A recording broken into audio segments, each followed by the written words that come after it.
এবং আমরা ১ম এই শুরু করতে চাই আমাদের পরিচয় করে দিয়ে আমাদের ৩ অতিথির সাথে আপনারা চোখ বন্ধ করে পরিচিত হতে হবে। কারণ ভিডিও এটা দেখতে পারবেন না। চোখ বুজে ভেবে নিন যে এরকম চেহারা। আর যদি দেখতে চান তাহলে Facebook এ কানেক্টেড থাকতে হবে। Facebook এ সবার ভিডিও দেয়া আছে। সো ওইখানে চলে যেতে হবে www.facebook.com/futuhfilm.russell। এখন শুরুতে আমি যাব ডক্টর আলিশের কাছে এবং ডক্টর আলিশের গত কত সপ্তাহ 3 উইকস না? লাস্ট 3 উইকস সে হচ্ছে গলার ঝামেলা নিয়ে বেশ সাফার করছেন। বাট তারপরেও আজকে এসছেন। একটু কষ্ট হবে আলিফের, বাট আমরা ট্রাই করবো। আমরা দোয়া করবো আলিফের জন্য যে কোনো ধরনের কোনো ঝামেলা ছাড়া যেন ঘটনাটা শেষ হয়ে যায়। আলিফ কোন জায়গায় ঘটনা শুনবো আজকে? জি, রাসেল ভাই আসলে আসসালামু আলাইকুম লিসেনার্স। থ্যাংক ইউ রাসেল ভাই। আমি আসলে লাস্ট ফ্রাইডে তো আসতে পারিনি। লাস্ট ফ্রাইডে তো আমার আসার খুব ইচ্ছা ছিল, কিন্তু আমি আপনাকে জানিয়েছি যে আমার রেসপিরেটরি ট্র্যাক ইনফেকশন হওয়ার কারণে লাস্ট 16-17 ডেজ ধরে আমার মুখ থেকে ভয়েস বের হচ্ছে না। বলতে পারি তো আমার মনে হয় যে তুমি আপনি আসতে আস্তে আস্তে বলি, আমার মনে হলো কি এই চান্সটা দিলে আমার ভয় দিতে হয়। ও ভয়েস বললেই হয়ে যাবে। যে হয়তো শোনা যাচ্ছে, আমি প্রপারলি পুরোপুরি শোনা যাবে। আর আসতে বললেও হয়ে যাবে। তো আমি আজকে যে ঘটনাটা শেয়ার করবো ওইটা আমার পেশেন্টের ঘটনা। আসলে তিনি আমার কাছে এসেছিলেন ২ মাস আগে। তখন আমাকে দেখে তার একটা ঘটনা, এই ঘটনাটা শেয়ার করার ইচ্ছা হলো।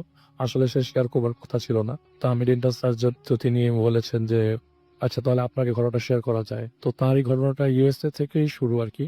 তো উনি যখন ইউএসএ থাকতেন, কোথায় থাকতেন? নিউ ইয়র্কেই থাকতেন, আমি জায়গার নাম বলছি না। উনি যখন থাকতেন তখন ওই জায়গায় ১২ বছর বয়সে বাংলাদেশ থেকে গিয়েছিলেন। যাবার পরে উনি general physician doctor MBBS complete করেন আরকি আমাদের মতো। তো ফিজিশিয়ান হয়ে যান একটা হসপিটালের ভেতরে। তো সেখানে তার সাথে একজন মহিলার পরিচয় হয়। উনি ডেন্টিস্ট ছিলেন। পরে তিনি তাকে বিয়ে করেন।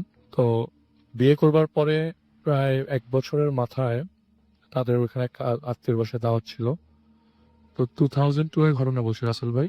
ওনাদের বিয়ে 2001 এ হয়। তো 2002 তে তিনি ফুল ফ্যামিলি সহ নিউ ইয়র্ক থেকে ফ্লোরিডার দিকে যাচ্ছিলেন। আচ্ছা, আসলে ফ্লোরিডা পৌঁছানোর কথা না, মাঝ রাস্তায় এক জায়গায় থামার কথা ছিল। বাবু ভাইয়ের জায়গা। তো এক্স্যাক্টলি বলিস ফ্লোরিডা চলে আসছে। তো মাঝ রাস্তায় এক জায়গায় থামার কথা ছিল, সেই জায়গায় দাওয়াত আরকি। তো সেখান থেকে তাদের ফ্লোরিডা ভিজিট করার কথা আরকি। রাইট। তো ওনাদের সেই জায়গা থেকে ফ্লোরিডা যাবার পথে উনি ড্রাইভ করছিলেন, পাশে ওনার ওয়াইফ ছিলেন। আর ওনার বাবা-মা পেছনে ছিল। আর তার আরেক ভাই ছিল, উনি ওই আরেক ভাই থাকে হচ্ছে ফ্রান্সে। তো উনিই থাকতেন বাবা-মা নিয়ে। তো আপনি ওয়াইফ যে পাশে বসেছিল, আসলে সেদিনই অ্যাক্সিডেন্টটা ঘটে। আর ওয়াইফ যে পাশে বসেছিল সেই পাশ থেকে একটা ট্রাক এসে সিগন্যালটা খেয়াল করতে পারে নাই। আচ্ছা। ট্রাক এসে একটা ধাক্কা দেয়। তো ট্রাকটা সে যখন ধাক্কা দেয় তখন ব্রেক কষিয়ে ধাক্কা দিয়েছিল। তো উনি মোটামুটি ইনজুর্ড হন, কিন্তু ওনার ওয়াইফ স্পট ডেড হয়ে যায়। আচ্ছা। ওনার বাবা-মাও ইনজুর্ড হয়, কিন্তু ওনার মতো না। ওনার লেফট শোল্ডারটা জয়েন্টলেস হয়ে যায় আর বাম পাটা ভেঙে যায়।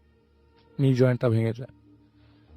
তো উনি প্রায়, ডক্টর বলেছে যে ৮ থেকে ১২ মাস, মানে প্রায় ১ বছর রেস্টে থাকতে হবে। তো লাস্ট ওই ৫ মাস যে কয়দিন হসপিটালে ছিল, ওই কয়দিন তার জন্য সবচেয়ে খারাপ সময় কেটেছে। তো আমি তার বাবা-মার ঘটনা বলছি আরকি। তার ঘটনা এখনো বলিনি রাসেল ভাই। তো যখনই করে ওনাকে হসপিটালে ভিজিট করতে যেত, কারণ ওইখানকার হসপিটালে ভিজিট করার একটা সার্টেন টাইম আছে, পরে আর হসপিটালে ভিজিট করা যেত না। আচ্ছা। ও হসপিটালে ডক্টর বলতো যে উনি তো ঘুমাতেন না, ওনাকে আমরা সারাক্ষণ, মানে মোস্ট অফ দ্য টাইম ঘুমের ওষুধ দিয়েই রাখতে হতো। আচ্ছা। মানে ওনাকে সবসময় ভীত সন্ত্রস্ত অবস্থায় দেখা যেত, সারাক্ষণ আশঙ্কাগ্রস্ত। হঠাৎ করে কেউ হাতে টাচ করলে তিনি কেঁপে উঠতেন, এমন ভাবে কেঁপে উঠতেন সারা বডি সহ কেঁপে উঠতেন। এবং পরে এই জিনিসটা আরো মিনিমাইজ করতে হতো। তো বাবা মা এসেও প্রতি সময় এসে কেঁদে যেত যে আমার ছেলের এই অবস্থা, সে মুভ করেন। এবং যেই আসে রাসেল ভাই ফেল করে তাকিয়ে থাকে, কারণ তাকে বলা হয়েছে যে তার ওয়াইফ মারা গেছে। তো যেই আসতো তাকে দেখতো, সে ফেল করে তাকিয়ে থাকতো। কথা বলতে পারতো, শক্তি ছিল, কিন্তু সে দরকার ছাড়া কোনো কথা বলতো না। এরকম করে লাস্ট ৫ মাস, ২০০২ সালের 8 অগাস্ট অ্যাক্সিডেন্টটা হয়। এবং পরবর্তী ৫ মাস তিনি কোনো কথাবার্তাই তেমন কারোর সাথে বলে নাই। মার সাথে একটু বলেছে, বাবার সাথে একটু বলেছে, ডক্টরের সাথে একটু বলেছে। কিন্তু এছাড়া যেসব আত্মীয়স্বজন এসছে, তারা যখনই তাকে দেখেছে তারা বলেছে যে না, ওর অবস্থাটা ভালো না, এখন ট্রিটমেন্ট চলছে, ডক্টররা বলছে না, ওকে মুভ করানো যাবে না, আর ১-২ মাস রাখতে হবে। তো প্রায় ৭ মাস থাকার পর তিনি বলে যে আমি আর এখানে হসপিটালে থাকবো না। Please take me to the hospital বা হোম। আমাকে বাসায় নিয়ে যাও। আমি হসপিটালে থাকার মতো অবস্থা আমার আর নাই। আমাকে যেভাবেই হোক বাসায় নিয়ে যেত। প্লাস্টার রিমুভ করে দেওয়া হয়, কিন্তু তাকে কমপ্লিট বেড রেস্ট দিয়ে দেওয়া হয় যে সে মুভ করতে পারবে না, নইলে আরো বেশি হার্মফুল হবে তার জন্য। আচ্ছা। ওকে। তো তাকে ফুল ফ্যামিলি তার বাবা মা বলে যে ঠিক আছে বাসায় নিয়ে যাই, দেখা যাক ওকে জেনারেল প্র্যাকটিস করে কোনোভাবে। তো সে হাঁটা চলাফেরা করতে পারতো মোটামুটি, তাও সাপোর্ট নিয়ে। তো বাসায় চলে যায়। এবার আসি রাসেল ভাই, বাসায় চলে যাবার পরের ঘটনা, মানে এখন আমি তার ঘটনা বলছি যে এই 5 মাস তার সাথে কি হয়েছে। আচ্ছা। এই 5 মাসে যখন প্রথম দিন অ্যাক্সিডেন্ট হয়, এরপর থেকে প্রায় 3-4 দিন তিনি ঠিক মতো মানে তার সেন্সই আসে নাই, সেন্স কাজ করে না। আসেই নাই, মানে সে জানতো না।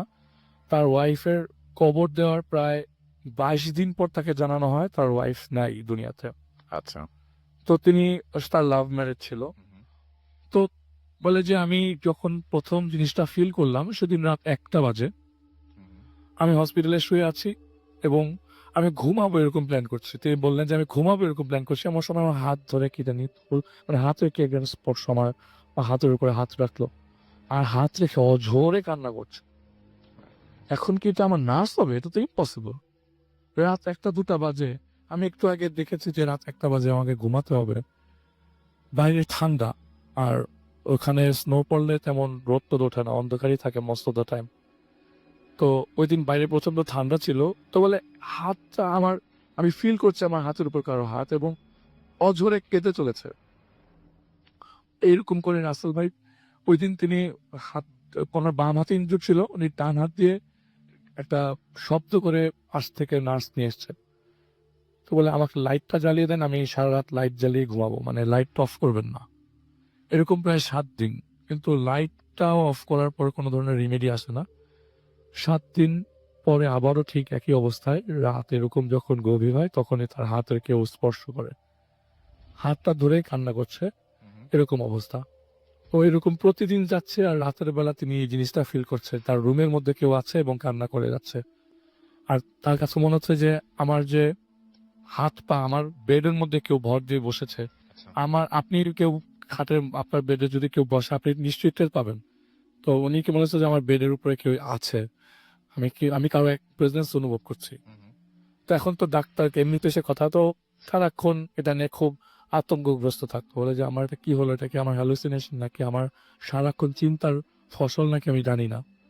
তো তিনি বলছে যে আমি কি করব বুঝে ভেবে উঠতে পারছি না, মা বাবাকে জানাবো নাকি জানাবো না। তারা তো একটাই রিপ্লাই দিবে যে আসলে আমি এখন যে শখে আছি, আমার কাছে মনে হচ্ছে বারবার এই স্পর্শটাই মনে হয় যে এখন ফেক, এটা মনে হয় আমার নিজের ভুলের চিন্তা।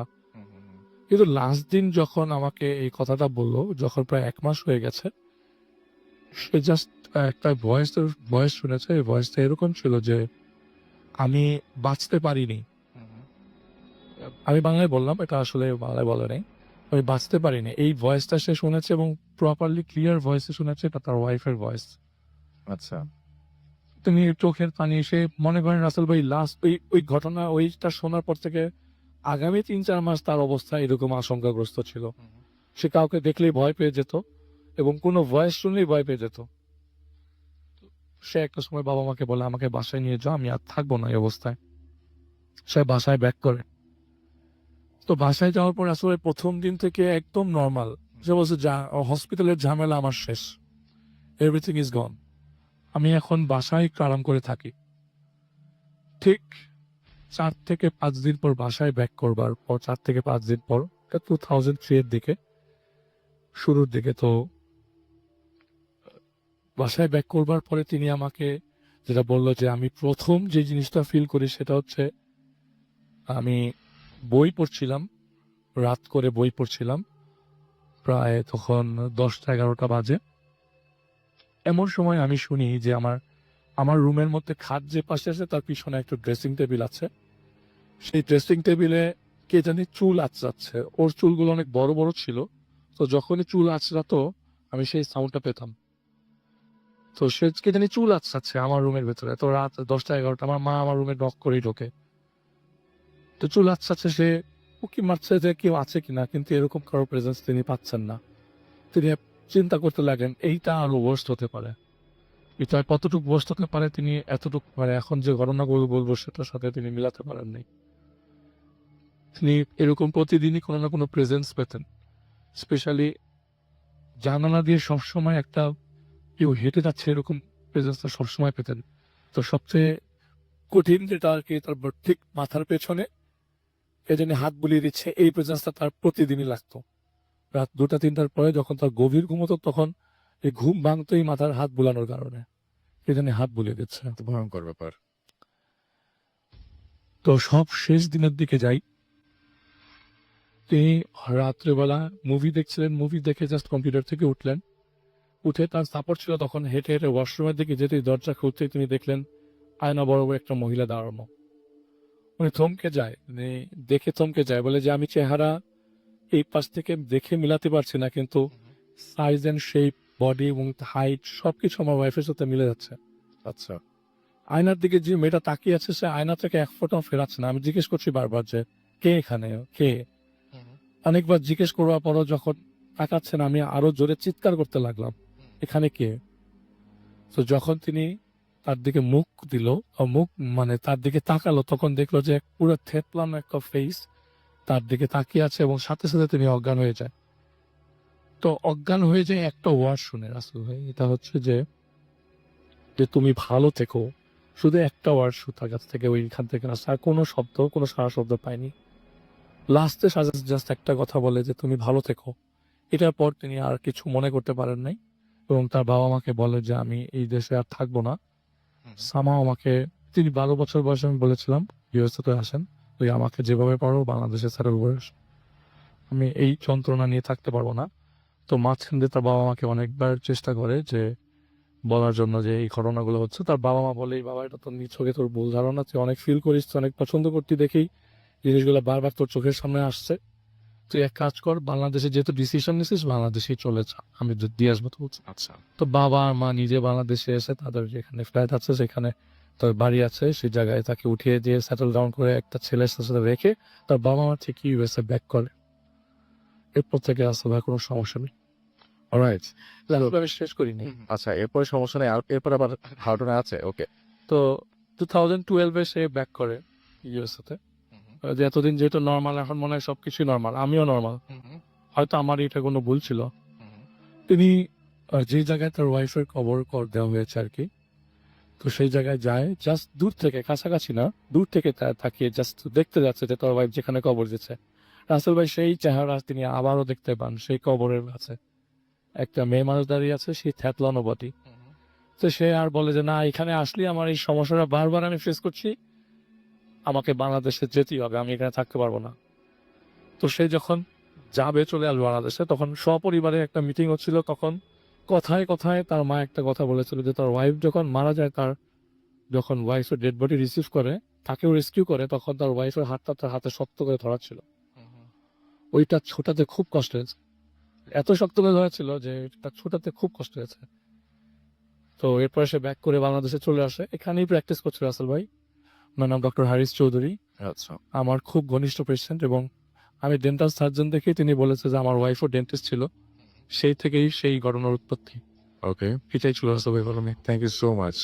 তো যাই হোক, আমরা পরবর্তী ঘটনা যাবে, তবে তার আগে কিছু কথা। সেটা হচ্ছে যে অনেকেই আপনারা জিজ্ঞেস করেন একটা প্রশ্ন, যে সেটা হচ্ছে ভূত আছে কি নাই, এই ধরনের কোয়েশ্চেন আজকেও আমাকে কয়েকজন করেছেন, আজকেও একটু আগেও করেছেন। তো এই জিনিসগুলো হয় কি, আসলে সত্যি কথা বলতে কি, আপনারা অনেকেই ডেকার্টের নাম শুনেছেন, এবং ডেকার্টের সম্পর্কে যারা জানেন বা এবং তার সম্পর্কে যারা পড়েছেন, তারা একটা জিনিস জানেন যে পৃথিবীতে দুই ধরনের জিনিস কিন্তু আছে। মানে একটা জিনিস হচ্ছে কি, যে আপনি যেই মুহূর্তে কোনো জিনিস দেখলেন সেই মুহূর্তে সেই জিনিসের অস্তিত্ব তৈরি হলো। মানে আপনি দেখার আগে পর্যন্ত এটা এক্সিস্ট করে, আপনি যখন দেখলেন তখন সেটা এক্সিস্ট করে। আর আপনি যতক্ষণ দেখছেন না, আপনার পেছনে কোনো পৃথিবী আছে কি নাই, আপনার পেছনে একটা পুকুর আছে কিনা, বা আপনি চেয়ারে হেলান দিয়ে আছেন, আপনার পেছনে যে হেলান দেবেন সেই চেয়ারের অংশটুকু আছে কিনা, যতক্ষণ পর্যন্ত আপনি স্পর্শ না করছেন, যতক্ষণ পর্যন্ত আপনি হেলান না দিচ্ছেন, ততক্ষণ পর্যন্ত হার্ড ইউ নো যে ওটা আছে ওখানে, আপনি বলতে পারেন।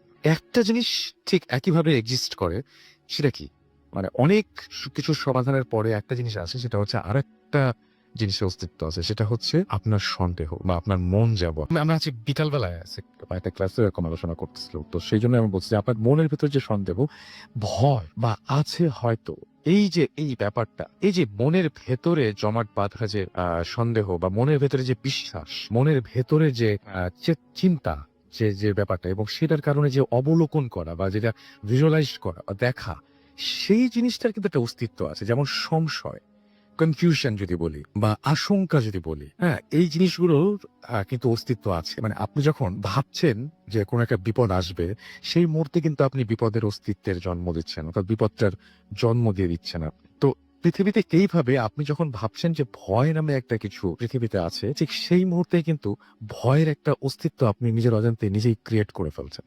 আপনি যদি মনে করেন যে ভূত আছে, এই বাথরুমের মধ্যে ভূত আছে বা এই ওয়াশরুমে ঢুকলেই এইরকম চেহারার কিছু একটা দেখবো, আপনি কিন্তু অস্তিত্ব ক্রিয়েট করে ফেলেছেন। এবং তারপরে সেই অস্তিত্বের সাথে আপনি মুখোমুখি হবেন কিনা সেটা অবশ্য অনেক যুক্তিতর্কের ব্যাপার, এবং মুখোমুখি হতেও পারেন সেটা আপনার হ্যালুসিনেশন কিনা, সেটা আপনার মাথার মধ্যে ঘটেছে কিনা, নাকি বাস্তবেই ঘটেছে, হতে পারে। আমাদের প্যারালাল ওয়ার্ল্ডের সাথে যদি আপনি সামহাউ কানেক্টেড হয়ে যান কোনোভাবে, যদি প্যারালাল ওয়ার্ল্ড বলে কিছু থাকে, এবং সেই ওয়ার্ল্ডের অনেক থাকে না, যে গতবার আমরা একটা ঘটনা শুনেছিলাম এরকম, যে একজন মানুষ স্বপ্নে দেখছেন যে তিনি সি বিচে হেঁটে বেড়াচ্ছে। তিনি যখন ফিরে আসলেন, ঘুম থেকে উঠে দেখলেন তার পায়ে বালি লেগে আছে এবং সেটা হচ্ছে সমুদ্রের বালি। তার মানে কি, তিনি স্বপ্নের দুনিয়ায় গিয়েছিলেন বা ওই ওয়ার্ল্ডে গিয়েছিলেন। যদি এটা ধরি যে এটা সত্যি ঘটনা, একবার সত্যি যদি ধরি, তাহলে সেখান থেকে যখন ফিরে এসছেন তখন সেই ওয়ার্ল্ডের কোনো একটা কিছু সঙ্গে নিয়ে ফিরে এসছেন। ঘটনাটা খুব অদ্ভুত। এরকম আরেকটা ঘটনা আমি আপনাদের এই মুহূর্তে শোনাতে চাই, যেটি আমাদের ইমেইল করেছেন আমাদের একজন লিসনার, এবং সেটা আমি পড়তে চাই এখন। যা লিখছেন: আসসালামু আলাইকুম রাসেল ভাই, কেমন আছেন? আশা করি মহান সৃষ্টিকর্তার অসীম রহমতে ভালো আছেন এবং ভালো থাকবেন। আমি শাওন, বর্তমানে আছি ব্রাহ্মণবাড়িয়াতে কাজের জন্য। স্টুডিওতে এসে ঘটনা শেয়ার করা সম্ভব? আপনি যদি আমার ঘটনাটি পড়ে শোনান তাহলে অনেক খুশি হব। আচ্ছা, কথা না বাড়িয়ে আমি আমার ঘটনাতে চলে যাচ্ছি। আমার ঘটনাটি আমার আব্বুর মৃত্যুকে কেন্দ্র করে। আমার আব্বু প্রায় ৩৫ বছর বয়স, ৩৫ বছর সৌদি আরবে কাজ করেছেন। ২০১১ সালের ডিসেম্বরে তিনি একেবারে চাকরি ছেড়ে দেশে চলে আসেন। আব্বু আসার পরপরই আব্বুর হার্টে ব্লক ধরা পড়ে। ডাক্তার ওনাকে ওপেন হার্ট সার্জারি করতে বলেন, এবং ২০১৩ সালের জানুয়ারির ২২ তারিখ ঢাকায় একটি স্বনামধন্য হসপিটালে আব্বুর অপারেশন হয়। কারণবশত আমি হসপিটালের নাম বলছি না। অপারেশনের ১২ দিন পর ডাক্তার আব্বুকে রিলিজ করে দেয়। তারপর আমরা তখন নারায়ণগঞ্জে থাকতাম। আমি আব্বুকে অ্যাম্বুলেন্সে করে বাসায় নিয়ে আসি। সেদিন সন্ধ্যাবেলাতেই আব্বুর শরীর খারাপ হতে থাকে। আব্বুর শারীরিক অবস্থার উন্নতি হতে না দেখে আব্বুকে রাত ১২টায় এবার অ্যাম্বুলেন্স যে হসপিটালে অপারেশন করা হয়েছিল সেখানে আবার নিয়ে আসি আমরা, এবং তার শারীরিক অবস্থা কোনোভাবেই ভালো হচ্ছিল না।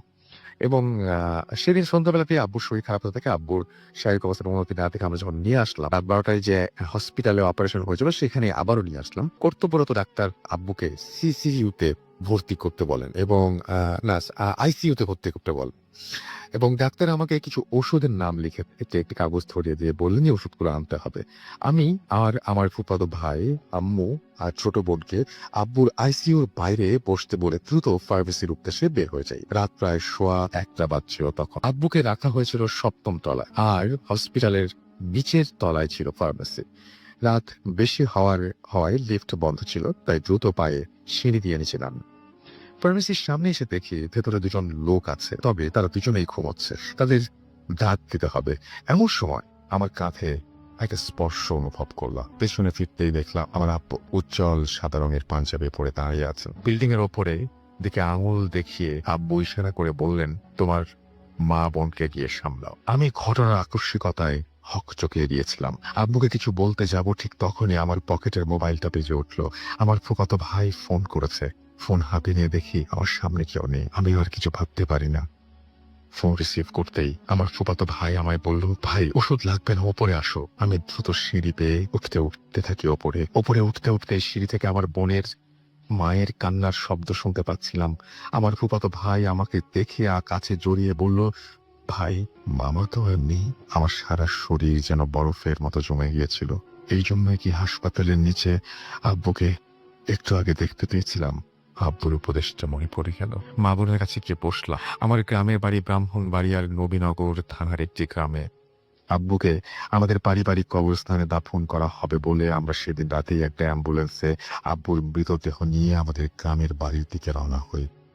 অ্যাম্বুলেন্সে আমি, মা, বোন, ২ ফুফাতো ভাই আর আমার মামা যাচ্ছিলেন। অ্যাম্বুলেন্সে ওঠার পর থেকেই আমি জিকির করতে থাকি আমার আব্বুর জন্য। অ্যাম্বুলেন্সের সাইনবোর্ড এলাকার কাছাকাছি আসতেই আমার মোবাইলে আমার ছোট কাকার ফোন আসে। আমি ফোন রিসিভ করতেই অ্যাম্বুলেন্স থেমে গেল। কি হয়েছে জানতে চাইলে ড্রাইভার বলল, তার নাকি গাড়ির পেছনের দিকের দুটো চাকাই নষ্ট হয়ে গেছে। অগত্যা অন্য একটি অ্যাম্বুলেন্স ফোন করে আনা হলো।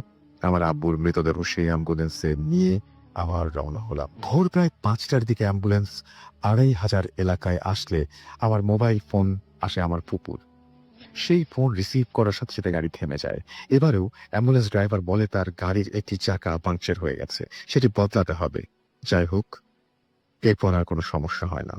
সকাল 8:30টায় আমাদের গ্রামের বাড়িতে আমরা পৌঁছে যাই। পৌঁছানোর পর সেখানে মুরব্বীরা সিদ্ধান্ত নেন যে সকাল 10টায় আব্বুর নামাজে জানাজা অনুষ্ঠিত হবে। সেই অনুযায়ী আমাদের গ্রামের মাদ্রাসা মসজিদের আব্বুর শোক সংবাদ সহ মাইকিং করে দেওয়া হয়। আমাদের মাদ্রাসা মাঠটি বেশ বড়। সেখানে একসাথে কম করে 5-6 হাজার মানুষ ঈদের জামাতে অংশগ্রহণ করতে পারেন। তবে আমাদের গ্রামের লোক সংখ্যা এত বেশি না হওয়ার কারণে সেখানে ঈদের সময় সর্বোচ্চ মাঠের অর্ধেক পর্যন্তই সকল মানুষের স্থান সংকুলান হয়ে যায়। অথচ আব্বুর জানাজার সময় দেখা গেল পুরো মাঠ ভর্তি মানুষে ভরপুর। বেশিরভাগ মানুষই সাদা পাঞ্জাবি পরিহিত। আব্বুর জানাজার শেষে অনেকে বলছিল যে এত মানুষ হতে তারা আর কখনো আগে দেখে। তা আবার শোক সংবাদ প্রচারের মাত্র ঘন্টা দেড়েকের মাঝে। যাই হোক, যত সময় আব্বুর জানাজা শেষ করে আব্বুকে কবর দেওয়া হয় আমাদের পারিবারিক কবরস্থানে। আমি পরে আমাদের এলাকার একজন হুজুরের কাছে পুরো ঘটনাটা বলি। আমাকে বলে রাখা ভালো যে আব্বু না পারতে কোনোদিন নামাজ কাজা করেন নাই। আচ্ছা, নিয়মিত কোরআন শরীফও পাঠ করতেন। তো হুজুর আমায় বলেছিলেন যে আমার আব্বু হয়তো পুণ্যাত্মা ছিলেন, সেজন্য তিনি তার মৃত্যুর সাথে সাথে পাঞ্জাবি পরিহিত অবস্থায় আমায় দেখা দিয়েছিলেন। রাস্তায় ফোন আসার পর আমি জিকির বন্ধ করেছিলাম বলেই হয়তো অ্যাম্বুলেন্সের সমস্যা দিচ্ছিল। আর আব্বুর জানাজার ঘটনার কথায় তিনি বললেন যে পুণ্যাত্মার জানাজায় মানুষ বাদেও ভালো জিনেরা অংশগ্রহণ করে। আমি জানি না আব্বুর মৃত্যু পরবর্তী যা ঘটেছে সেগুলো কতটা যুক্তিযুক্ত। যাই হোক, সবাই আমার আব্বুর জন্য দোয়া করবে। আর আমার কাছে আরো কিছু ঘটনা আছে, সেগুলো সময় পেলে পাঠিয়ে দেব। ধন্যবাদ আমার আব্বুর ঘটনাটি সবার সাথে শেয়ার করার জন্য। এই ছিল ঘটনা। আমরা ফেসবুক পোস্টে কি লিখেছে সেগুলো পড়বো। আমরা আপনাদের আরো ঘটনা নিয়ে আসবো। সবাই আছেন এবং আশা করছি সবাই মিলে একটা জমজমাট এপিসোড আপনাদের উপহার দিতে পারবো। আপনারা অনেকেই ফেসবুকে লিখছেন। আমি দেখি যে ফেসবুকে কে কি লিখেছেন। ততক্ষণে আমরা একটা ঘটনা শুনে আসবো আহমেদ বাবু ভাইয়ের কাছ থেকে। বাবু ভাই, thanks for coming and Russell, for inviting me to the special show. Thanks for being here. মানে আমরা we love you. Okay, I love you best. Okay, so আমরা আপনার ঘটনা শুনে। Okay, Russell ভাই, এই স্টোরিটা হচ্ছে লাইনা নামের একজন, সে জর্জিয়া থাকে, and she's an American. আমি তাকে বলেছি যে আমি তার কাহিনী বলবো এই সময়টাতে specially, so can I say something to her if she is busy? Yes, definitely. Okay, Laina, if you are listening, right now I'm gonna share your story. Especially, of course, it's in my language. You wouldn't understand, but just know this share your story. Alina, happy spooky Halloween, and I hope you are listening and I hope you are enjoying. And thank you very much for being with us. Okay.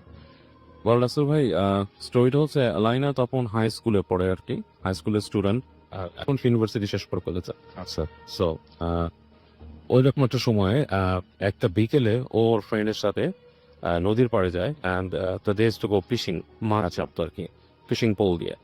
আচ্ছা, তো ও আর ওর friend দুজনে মাছ ধরছিল। ও মাছ ধরতে হতে একটা সময় ও একাই রয়ে গেল আর কি। ওর ফ্রেন্ড একটা মাছ ধরে সে মাছটা উঠিয়ে নিয়ে গেছে, আর ও একা বড়শি ফেলে বসেছিল, অ্যান্ড লাইক বসে আছে, সে গান শুনছে হেডফোনে।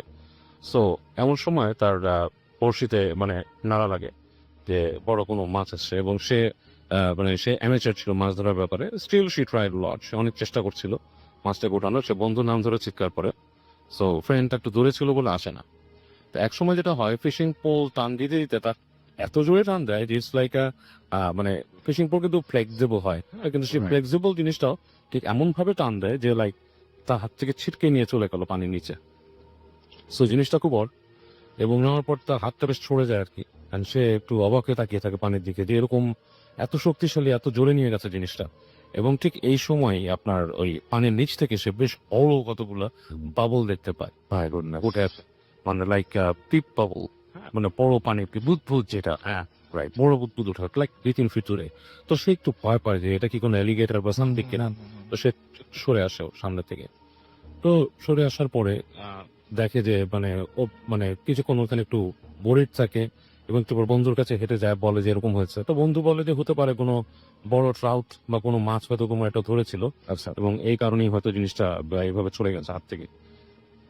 তো যাক, কাহিনীটা এভাবে মানে ওখানে ওখানে ওই জিনিসটা ওখানে শেষ হয়ে যায়। এরপরে 3 থেকে 4 দিন পর একদিন ওর বাসায় ওর ফ্যামিলির যারা ছিল সবাই মেম্বার বাসার বাইরে যায়। ইটস লাইক মানে একটা মোটামুটি ভালো ডিস্টেন্সে, like 60 to 70 miles away from the home তারা যায় ওখানে বেড়াতে। বাসার মধ্যে ও একলাই থাকে, কারণ ওর বাসার পেছনে একটা লেক আছে এবং লেকের পাশে বেশ বড় একটা লন। হ্যাঁ, বেশ বড় একটা লন। তো আমি জাস্ট বাসার বর্ণনাটা দিয়ে রাখছি এই কারণে যে এবারে বুঝতে সুবিধা হবে মানুষের। তো লেকের পাশে লন এবং লনের পর থেকে তার বাসাটা, এবং লন থেকে তাদের বাসাটা হচ্ছে ডুপ্লেক্স, এর নিচ দিয়েও ঢোকা যায়, আবার ওপরও সিঁড়ি আছে ওঠার পেছন দিয়েও। আচ্ছা, তো লিভিং রুমে বসে আছে, টিভি দেখছে তখন সে। তো এই সময় তার দরজার মধ্যে নক হয়, টক টক করে তার অ্যাপার্টমেন্টের, মানে অ্যাপার্টমেন্ট না, ওই বাসার দরজা নক হয়। সো দরজা নক হওয়ার পর ও লাইন আছে, দরজা খুলে দেখে যে ওর একটা ফ্রেন্ড আছে, স্টেইসি নাম, সে দাঁড়িয়ে আছে। তো স্টেসিকে দেখে ও একটু অবাক হয়, যে বলে, স্টেসি তুমি তো বেশ দূরে থাকতো আমার এখান থেকে, you live far, quite far from here, প্রায় ওর থেকে প্রায় 30-35 মাইল অ্যাওয়ে, এবং দেখাও হয় না স্টেসির সাথে তার প্রায় মানে বেশ সপ্তাহ 2-3 আগে একবার দেখা হয়েছে এরকম। তো বলে যে কি ব্যাপার, তো সে তেমন কিছু বলে না, বলে যে I just came to see you. বলো ওকে। তো বসে দেয়, বলে যে বাসায়, ও নিজেই বলতেছে যে ওইটাকে স্টেসি কথা কম বলছে, বলে যে আমার বাসায় কেউ নাই, সো এভরিবডি ওয়েন্ট আউট, তো তুমি বসো, আমরা গল্প গড়িয়ে করি। তো বলে তো বলতেছে যে ডু ইউ ওয়ান্ট সামথিং, তো জিজ্ঞেস করে স্টেসি কিছু খাবে কিনা। তো এটি অ্যাকচুয়ালি মানে বলে, মানে কিছু বলে না, কিছু খাবে না, কিছু বলে না, বাট ও স্টিল সে চলে যায় তার কিচেনে কিছু নিয়ে আসতে। আচ্ছা, তো when, ও যখন কিচেন থেকে আপনার ওই ইয়োগার্ট অ্যান্ড স্টাফ মানে নিয়ে আসে, আসার পর এসে দেখে যে ওর লিভিং রুমের যেই ইটা থাকে, মানে ট্যারেসের যে জানলাটা, মানে একটা শাটার ডোর ছিল, ওটা খোলা এবং বাতাস আসছে বেশ, এবং ইট ওয়াজ লাইক মানে এরকমই, মানে আর কি একটু শীত আসার আগে সিজনটা। তো আর জর্জিয়ার ওয়েদার কিন্তু অনেক জায়গায় ঠান্ডা পড়ে, অনেক জায়গায় আপনার বেশ একটু আমাদের মতো, অনেক আমাদের মতো, হ্যাঁ। তো ওরকম বাতাস আসছে। তো ও যখন এরকম দেখে, ও মানে বলে কি ব্যাপার, এটা করলো, কোথায় গেল, এটা একটু কিউরিয়াস হয়ে হেঁটে যায়। তো যে টেরেসের বারান্দায় দাঁড়ায়, মানে রেলিং দা বারান্দা আছে, ওখান থেকে দাঁড়ায় দেখে যে দূরে, মানে ওর যে লনটা বেশ বড়, দূরে পানির পাশে কেউ বসে আছে, আর কেউ নাই, মানে আবহাওয়া দেখে বোঝা যাচ্ছে বসে আছে, কি একটা মানুষ বসে আছে। ও মনে করে যে স্টেসি মনে হয় এখান থেকে বের হয়ে যায়, ওখানে পানির পাশে বসছে। তো সে গেটস কাইন্ড অফ ওয়ারিড যে ওই পানির পাশে এলিগেটর থাকতে পারে, এটা থাকতে পারে, এরকম রাতের বেলা মানে 9টা-10টা বাজে, এরকম সময় তো ওখানে বসার কিছু নাই। সো ও হেঁটে যায় ওখান থেকে ডাকে। ওই যখন লনের উপর দিয়ে যাচ্ছে তখন ডাকতেছে স্টেসি স্টেসি, তো ওখান থেকে কোনো উত্তর দিচ্ছে না সে। সো ও হেঁটে হেঁটে যখন ওর কাছে যায়, কাছে যে দেখে পিছন ফিরে বসে আছে ওই স্টেসি বসে আছে, ও বুঝতে পারে যে শার্টটা দেখে, টি শার্টটা দেখে যে ও বসে আছে। সো একদম কাছে যেও ডাকে, হ্যাঁ স্টেসি বলে ডাকে। ডাকার পর শোনে না, তখন ও গায়ে হাত দেয়, গায়ে হাত দেওয়ার পর দেখে যে স্টেসি মুখ ফিরে তাকায় ওকে। তো যখন তাকায় তখন পর দেখে একদম শূন্য ড্যাব একটা দৃষ্টি। আচ্ছা, ইটস লাইক মানে শূন্য দৃষ্টি, মানে কোনো ভাবলেশীন একটা চোখ। এবং মেয়েটা তখন স্টেসি মুখটা হাঁ করে, কেমন করে হাঁ করার পর ও দেখে অবাক হয়ে যায় যে ওর মুখের ভেতরটা পুরো কালো। ইটস লাইক কেউ যদি একটা কালো বিং পং বল সোয়েল মানে মুখে নিয়ে নেয়, ওটা মুখের মধ্যে বের করলে যেরকম, এরকম একটা গোল কালো একটা চাকার মতো মুখের ভিতরে। আচ্ছা, এবং ওটা আরো বড় হচ্ছে, ওটা বেশ বড় হতে হতে ও তখন ভয়ে মানে লাফ দিয়ে একটু বিষয় আসে। দেখে এই সময় ওই স্টেসি মেয়েটা পানির মধ্যে থাপ করে আপনার পড়ে যায়, মানে এগোপুর হয়ে আচ্ছা, আচ্ছা, হঠাৎ করে পড়ে যায়। এবং ও এটা থেকে ফ্রিকড আউট হয়ে চিৎকার করে ওঠে, চিৎকার করে বাসা দৌড় দিয়ে আসে। বাসা দৌড় দিয়ে এসে 911 কল দেয়, এবং একই টাইমে সে ইসের বাসাও কল দেয়। এবার 911 কল দিয়ে বলে যে আমার এখানে আমার ফ্রেন্ড পানিতে পড়ে গেছে, এবং সে স্টেসির বাসায় কল দেয় আচ্ছা, নাম্বারে। তো ওইখানে বাসায় যে ফোন ধরছে না এর মধ্যে ওখানে পুলিশ আসে, প্যারামেডিক্স আসে, বলে হোয়াট হ্যাপেন, বলে যে আমার বান্ধবী এরকম এরকম পানিতে পড়ে গেছে। তো বান্ধবীর নাম কি, অমুক। তো পুলিশ তো আসলে কথা শুনে এবং কাইন্ড অফ সাসপিশিয়াস হয়, তারা জিনিসটাতে কেন ফ্রেন্ড পড়ে গেল অনেক কিছু আসে। ওরা তাড়াতাড়ি সাথে সাথে আপনার পুলিশের একটা টিম যে ওখানে চলে যায়, রেস্কিউ টিম তাড়াতাড়ি পানির কাছে যায়, যে দেখে কোথায় পড়ছে, এখানে পড়ছে, অনেক কিছু বলে। সো ওইখানে মোটামুটি রাসেল ভাই একটা সিন ক্রিয়েট টাইপের হয়ে যায় কিছুক্ষণের জন্য। পুলিশ লাইট টাইট মেরে রাতের বেলা করে ফেলে এবং পানিতে সার্চ করে, অ্যান্ড ওখানে কোনো বডি পাওয়া যায় না। ঠিক আছে, তো পুলিশ বলে যে তোমাকে আমরা ইন্টারোগেশনের জন্য নিতে হবে পুলিশ স্টেশনে, তোমার বাসায় কেউ নাই। স্টিল তার মানুষজন আসে এবং ওই সিএসির বাসায় ফোন করার চেষ্টা করা হয়। তো কয়েকবার পুলিশ ফোন করার পর একটা সময় তাদের বাসাতে ফোনটা ধরে, স্টেসিদের বাসায় ফোন ধরে, এবং স্টেসির মা বলে যে হোয়াট হ্যাপেন, কি ব্যাপার, কেন ফোন করা হয়েছে। বলতেছে যে এরকম তোমার মেয়ে পানিতে পড়ে গেছে, বলে আমার মেয়ে মারা গেছে 3 দিন। It's been 3 days she hasn't died. এবং এই হ্যাঁ হ্যাঁ হ্যাঁ একটু সিয়ার and how could she fall in the water, is this a joke? এটা তো একটা জোক হতে পারে না। তো পুলিশ তো পুরাই এই জিনিসটা নিয়ে মানে একটু চাকা খেয়ে যায়। ওকেও চরম ভাবে বলে যে তুমি কি সাইকোপ্যাথ, তোমার সমস্যা। ওরাও সারপ্রাইজ, সে মানে বলে যে তোমার সাইকোলজিক্যাল প্রবলেম হচ্ছে, you shouldn't be staying at home, এরকম অনেক কিছু বলে বলে কে চলে যায়। তো মেন্টালি কিছুদিন আপসেট থাকে, কয়েকদিন বাসায় এরকম থাকে। তো যেটা হয় ও স্কুলে যায়, তারপরে স্কুলে যাওয়ার পর একদিন ঠিক ক্লাস শেষ হওয়ার আগে, এই কিছুদিন পরে আর কি, কয়েকদিন পরে, তো ক্লাস যখন শেষ হয় এবং স্কুল আওয়ার শেষ, লাস্ট ক্লাস ছিল, এই সময় সে আপনার হেঁটে হেঁটে বাথরুমে যায় আর কি। বড় বাথরুমে যায়, বেশ বড় হলওয়েলা বাথরুম, তার পাশে লকার স্কুল আছে, এবং বাথরুমে যেয়ে সে আপনার বাথরুমে বসে থাকে। এই সময় মানে আর কি, এই সময়টা সে হঠাৎ করে ফাইন্ড আউট করে যে পুরা কোয়াইট হয়ে গেছে চারিপাশ, হ্যাঁ, মানে কোনো শব্দ নাই, এবং আপনার যে পুরো হলওয়েটা দিয়ে একটা শব্দ আসছে, এরকম থপ থপ থপ থপ করে একটা শব্দ। ইটস লাইক ভারী কোনো লাইক রাবার প্যাড অথবা মাংসের প্যাড যদি পানিতে ভিজায় ফেলানো হয়, আস্তে আস্তে করে আসতেছে, এবং ওর গায়ের লোম দাঁড়া যেতে থাকে। এবং একটা সময় দেখে যে ঠিক পায়ের শব্দটা ওর যে চেম্বারটার মধ্যে আছে, ধরেন 2 থেকে 3 ফিট দূরে থপ থপ শব্দটা থামছে, এবং থামার পরে ওর নাম ধরে ডাকবে, এলাইনা। এবং একটা মেয়ে কণ্ঠের ডাক, একটু ভারী টাইপের মেয়ে কণ্ঠের ডাক, এবং সে বুঝতে পারে কণ্ঠটা স্টিচড, এবং ও সেখানে তার গায়ের লোম মানে দাঁড়া যায়, সে গুজবাম্প হয়ে লাফতে উঠে দাঁড়ায়, ওর আগের চোটে পিকটা ওঠে এবং মানে প্যানিক হয়ে চিৎকার করে গো ওয়ে। যখন চিৎকার করে তখন সে দেখে যে একটা শব্দ হয়, মানে ঠাস ঠাস করে গ্লাস যেগুলো আছে ওখানে একটা গ্লাস ছিল, প্রত্যেকটা মনে হলো যে কেউ যদি কোনো ঢিলটাকে ছেঁচড়ায় মেরে ভাঙে, এইভাবে প্রত্যেকটা গ্লাস ভেঙে যায়, এবং শেষের যে ক্যাবিনেটটা ওটা বোধহয় ত্রিম করে শব্দ দেয়। আচ্ছা, এবং সব পুরা কোনো শব্দ নাই। এবং সে ফাইন ওখান থেকে বেরোতে পারে, এবং বেরোতে পেরে সে যে দেখে যে গ্লাস আসলে সব ভেঙে পড়ে আছে, ইটস নট পসিবল যে এক টানে এতগুলো গ্লাস কেউ ভেঙে দিয়ে যাবে, কিন্তু তা পসিবল। এবং ওই যে আপনার স্টিলের যে কাভার, সেই কাভারটাও মানে মনে হচ্ছে যে কেউ জোরে কিছু মেরে ওটাকে পানি ফেলেছে, ওটাকে আমার না আপনার আপনার অনেকটা যে আপনার ট্যাপ খাইছে, চুমড়ে মুচড়ে দিয়েছে, টেন পেয়ে গেছে। তো এবং ও তারপর হেঁটে বেরোতে যায়, গিয়ে দেখে যে মেন দরজা আটকে আছে, এবং that is been lock from the outside. Okay, তখন সে ওখান থেকে কি করবে, আবার ক্রিটিক্যাল হচ্ছে, she has to call the cops. হ্যাঁ, লাকিলি ওই সময় অলরেডি মানে মোবাইল ফোন তো আবিষ্কার পেয়ে গেছে। আর পুলিশ আসে, পুলিশ এসে তাকে এই সাইকোলজিক্যাল ট্রিটমেন্টের কথাই বলে আবার, এবং তারপরে সে বাসায় প্রায় পুলিশ অলওয়েজ দে থট যে মানে she had some mental problem, কারণ পুলিশদের বইতে কিন্তু প্যারানর্মাল বলে কোনো কথা নাই। আই নো, দ্যাটস ওয়াই পুলিশের বইটা নাই, আই থিঙ্ক আমাদের দেশও নাই। বাট বাইরের আপনারা যে এই ইনভেস্টিগেটিভ যে ওরা জিনিসটা যেটা নাকি একটু সুপার ন্যাচারাল পায়, সেটা কিন্তু স্টিল ইনভেস্টিগেট করে। এই কারণেই কিন্তু আপনার ওই যে একটা আমরা টিভি সিরিজ দেখতাম এক্স ফাইল, যেটা ছিল পুলিশ এবং ডক্টরের কাছে এই যে এই প্যারানর্মাল ব্যাপার, এগুলো হচ্ছে আপনার আসলে সাইকোলজিক্যাল, বাট তাদের একটা কিন্তু সিক্রেট উইং আছে ভাই, যেটা ওরা কারো কাছে ফ্ল্যাশ করে না, but they do investigate those. আমাদের পুলিশ ভাই যারা শুনছেন, প্লিজ এরকম কিছু আমাদের শেয়ার করে প্লিজ। সিক্রেট উইং অবশ্যই আছে, এবং তারা, এবং এটা শুধু নিচের লেভেল না, একদম টপ লেভেল পর্যন্ত ওদের একটা সিক্রেট একটা উইং আছে, যেটা নাকি যারা এইসব নিয়ে ইনভেস্টিগেট করে, কাজ they actually admits the something different then human being exists.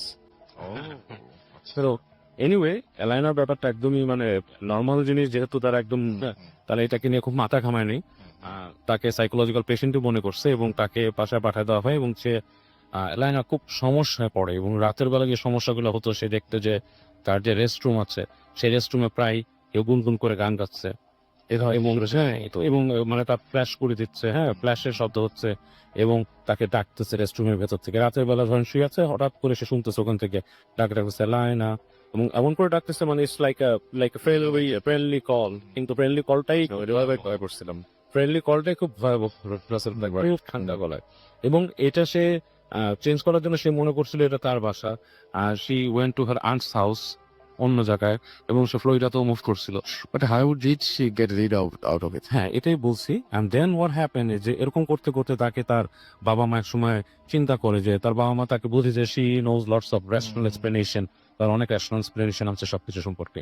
বাবা মা বোঝে যে তার মেয়ে আসলে সাইকোলজিক্যালি ডিসঅর্ডার না, এবং সাইকিয়াট্রিস্টের কাছে নেওয়ার পর সাইকিয়াট্রিস্ট বলে আই ডোন্ট ভালো হচ্ছে না কোনোভাবে। সাইকিয়াট্রিস্ট বলে যে I don't think anything wrong with her, she see thing but this is main মানে কমন সিনারিও যে যখনই কোনো মানে ধরনের এই ধরনের কোনো মেডিকেশন বা কোনো ধরনের অ্যাডভাইস দিতে যাওয়া হয়, মানে মোস্ট অফ দ্য কেসেস যা হয় আর কি, আমি তাই বলছি, মানুষের সুরে বলছি, প্রথমে বলা হয় যে সাইকোলজিক্যাল প্রবলেম পরে একজন সাইকিয়াট্রিস্টকে দেখানোর পরে বলে যে না এভরিথিং ইজ নর্মাল।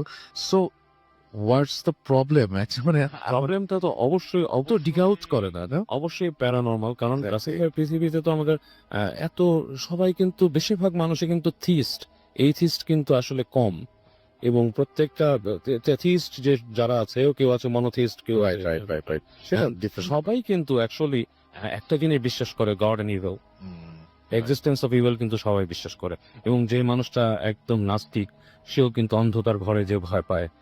আপনি এই যে আমরা যে হোটেলের নিচে যে এটা দেখলাম যে একটা ডেমনস্ট্রেশন ছিল, একটা হরর শো ছিল, আই এম শিওর যে কোনো মানে নাস্তিক মানুষের সেখানে ঢোকা দিলে সে ভয় পাবে। Of course. Things like that. এবং হয় situations are created like that. So what are you scared of? কিছুকে ভয় পাচ্ছেন না সেটাই না, ভয় পাচ্ছে কিছু একটা ফিনিশ আছে সেটাই। হ্যাঁ, সো এখানেই কোয়েশ্চেনটা। তো যেটা ব্যাপার হয় যে অ্যালাইনাকে সাইকিয়াট্রিস্ট কিন্তু বলছিল যে she is quite normal, you know, I don't see anything wrong with her, she sees thing but it's not that she is making up, I don't believe it. So এই জিনিসটাতে অনেক বেশি তার বাবা মা অনেক স্ট্রেংথ পায় যে সাইকোলজিস্টরা তাকে বলছে যে তার সাইকিয়াট্রিস্টরা বলছে যে তার বাচ্চা ঠিক আছে। So what happened finally they took her to England, হ্যাঁ ইংল্যান্ডে নিয়ে যায়, ইংল্যান্ডে চার্চের একটা ইসের মাধ্যমে তাকে কোর্টে, হ্যাঁ প্রিস্টের কাছে, ওখানে নিয়ে যে তার একটা এক্সোরসিজম পড়তে চান তারা। তো চার্চের যে প্রিস্ট তাকে দেখে কিছুক্ষণ পরে তাকে ওখানকারই একটা মুসলিম সেন্টার আছে সেখানে পাঠায় বলে যে ওখানে উনি চিনে, কারণ এক্সোরসিজমটা নাকি ওখানে লিগাল না করা। তো বলে আপনি ওনার কাছে যান and he will help you a solution. এবং ফাইনালি ওই যে যিনি যার কাছে যান, যে এক্সপার্টের কাছে যান, তিনি বলে যে এটা হচ্ছে একটা জিন বা ডিমেন এই বলেন। অ্যাকচুয়ালি সে ক্ষণটাও বলে দেয় কখন থেকে তাকে এটা ফ্রাট করে। সে যখন নদীর পাড়ে গিয়েছিল, that's when the problem started. খুব বাদে কোনো জিন যেগুলো আর কি পানির কাছে থাকে সেরকম তাকে ধরেছিল, এবং সেটা ইমিটেট করা শুরু করে তার ফ্রেন্ডকে। হ্যাঁ, মানে সামথিং টু ডু, এগুলো অনেক ব্যাপার যে উই নো দ্যাট জিনস live for thousands, they know a lot of things, they know the stories, they know who's around with you. আমি আমরাও মানে এত সময় পর্যন্ত বাঁচতাম না, ধরো কিংবা আমরাও বাঁচতাম, আমাদের প্রতি ধরনের এক্সপিরিয়েন্স তখন সবই জানতাম। দুটো জামানা দেখতাম আমরা। আমাদের যারা মুরব্বী আছে, যারা বড় আছে, তারা বলে না আমরা কত জেনারেশন, হ্যাঁ আমরা কত জেনারেশন আছে, ছোট কালে আমরা চারানা দিয়ে এটা খাইছি, পয়সা দিয়ে এটা পাইছি, things like that. They have seen lot of, এবং তারা স্টোরিও জানে, আরেকজনের কাহিনীও জানে। সো উনি বলেন যে ওর সাথে এরকম একটা জিন আসছে, এরকম কাহিনী। সো উনি তাকে কিছু রেমেডি দেন, এবং ওই রেমেডি ফলো করার পরে লাইনা এখন কিছুটা ভালো অবস্থায় আছে। অ্যান্ড স্টিল তাকে বলা হচ্ছে যে অনেক জায়গায় না যেতে, অনেক কিছু না করতে, বিকজ তার সাথে যে এন্টিটিটা আসছে সেটা পাওয়ারফুল একটা এন্টিটি আছে। থ্যাংক ইউ সো মাচ বাবু ভাই, আপনার ঘটনার জন্য আপনাকে অনেক অনেক অনেক অনেক ধন্যবাদ। আমরা অনেকক্ষণ ধরে শুনলাম ঘটনাটা, এবং বেশ লম্বা চড়া একটা ঘটনা শুনলাম। আই হোপ আপনাদের ভালো লেগেছে। আমি এখন যেটা করব সেটা হচ্ছে পরবর্তী সেকেন্ড যে স্টোরিটা, সেই স্টোরিটা যাব, এবং এটা একটা স্টোরি যেটা কিনা শেয়ার করা হয়েছে, যেটা কিনা আপনি ইমেইলের মাধ্যমে আমাদের শেয়ার করেছেন। তো আমরা তারপরে নেক্সট আওয়ারে আমরা আরো কিছু ঘটনায় যাব। আমরা চলে যাচ্ছি ঘটনা ঠিক যেভাবে লেখা আছে সেভাবেই যাচ্ছি। হ্যাঁ এভরিওয়ান, আমি মোহাম্মদ ওমর মালয়েশিয়ার কুয়ালালামপুরের একটি ইউনিভার্সিটিতে ইলেকট্রিক্যাল ইঞ্জিনিয়ারিং করছি। হ্যালো রাসেল ভাই, আশা করি আপনি ভালো আছেন এবং আমার আগে ইমেইলটা পড়ে শুনিয়েছেন, কারণ এই ঘটনাটার সাথে এই ইনসিডেন্টের লিঙ্ক আছে। আমি যে ঘটনাটা শেয়ার করব সেটা ঘটেছিল 2012 সালের নভেম্বরে।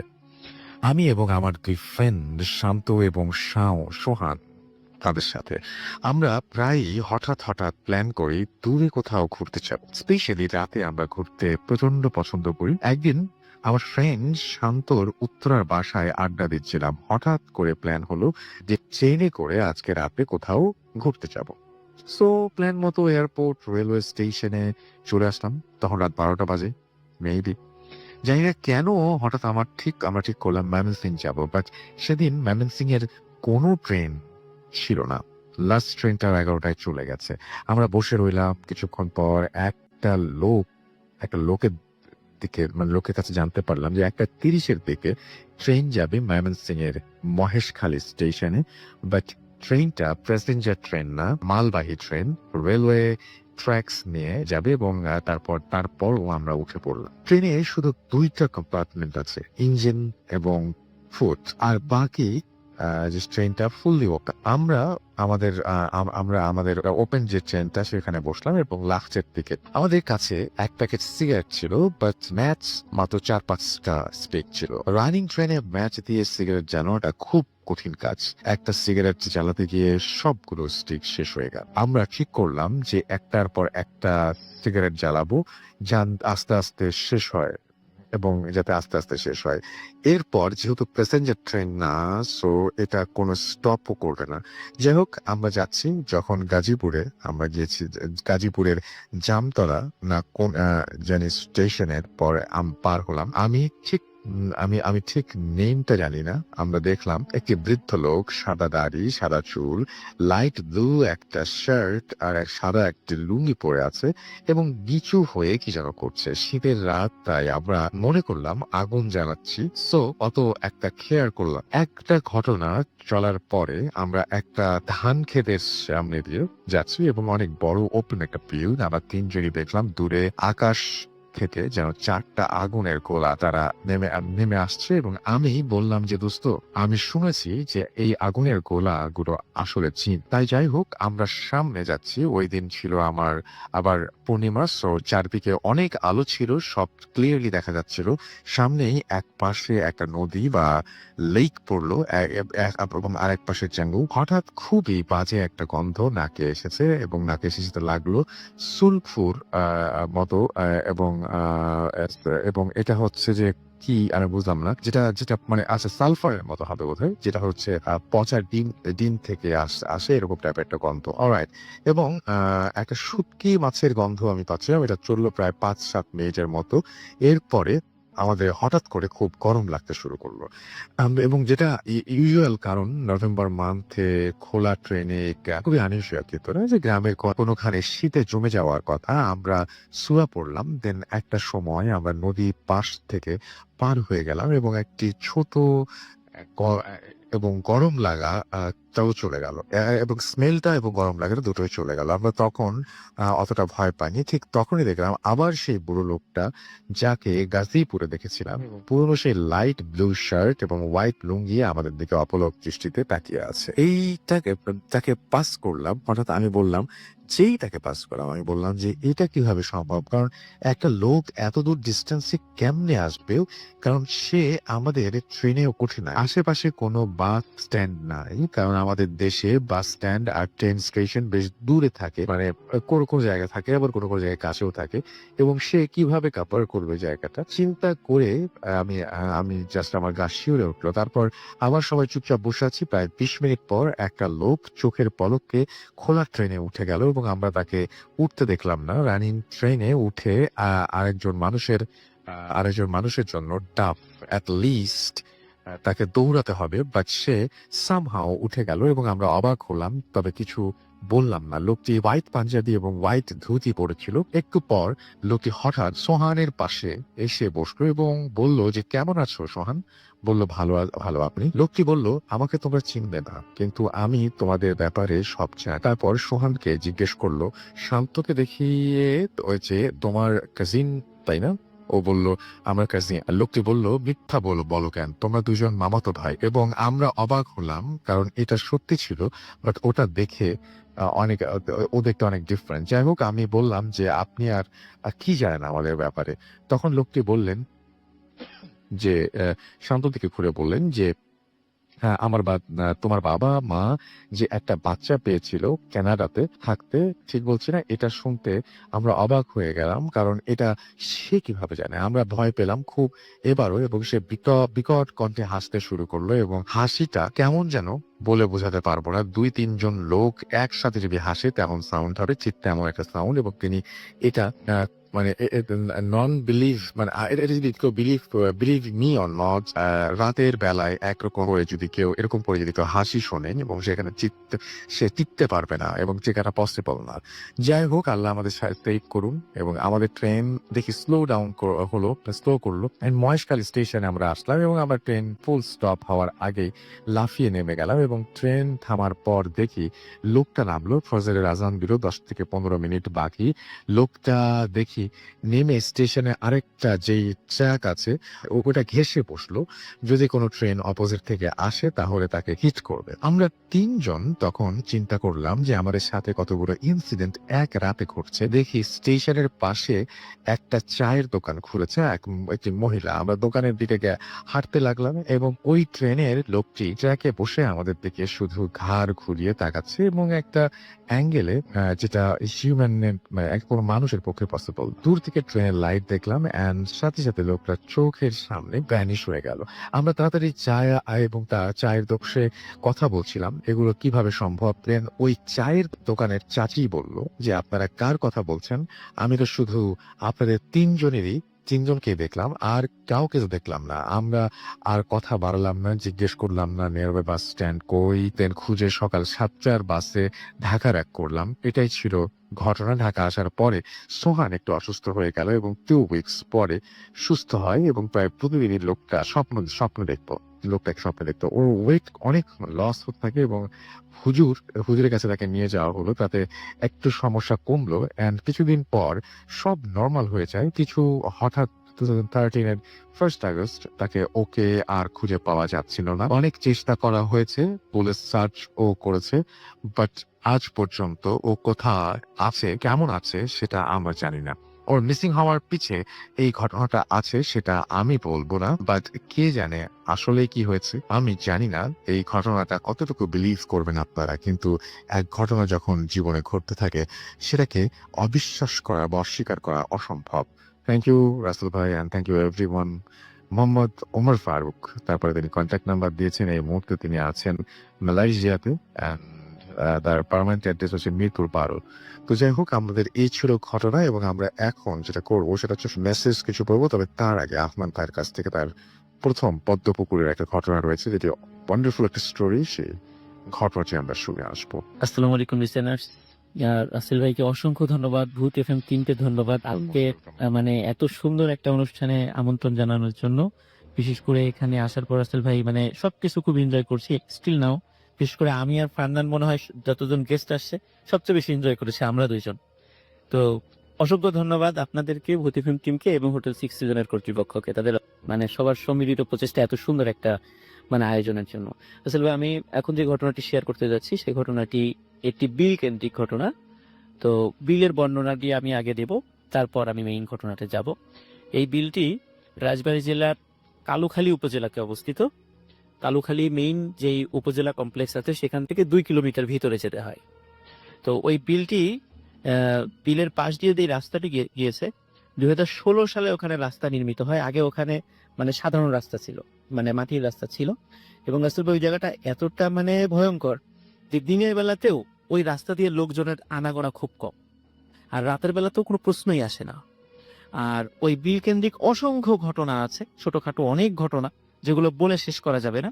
তো তার মধ্যে আমি এমন একটা কমন ঘটনা বলবো যেটা অধিকাংশ সময় সেখানে ঘটে। সেই কমন ঘটনাটি আমি আজকে বলবো। বিলের নাম হচ্ছে পদ্মবিল।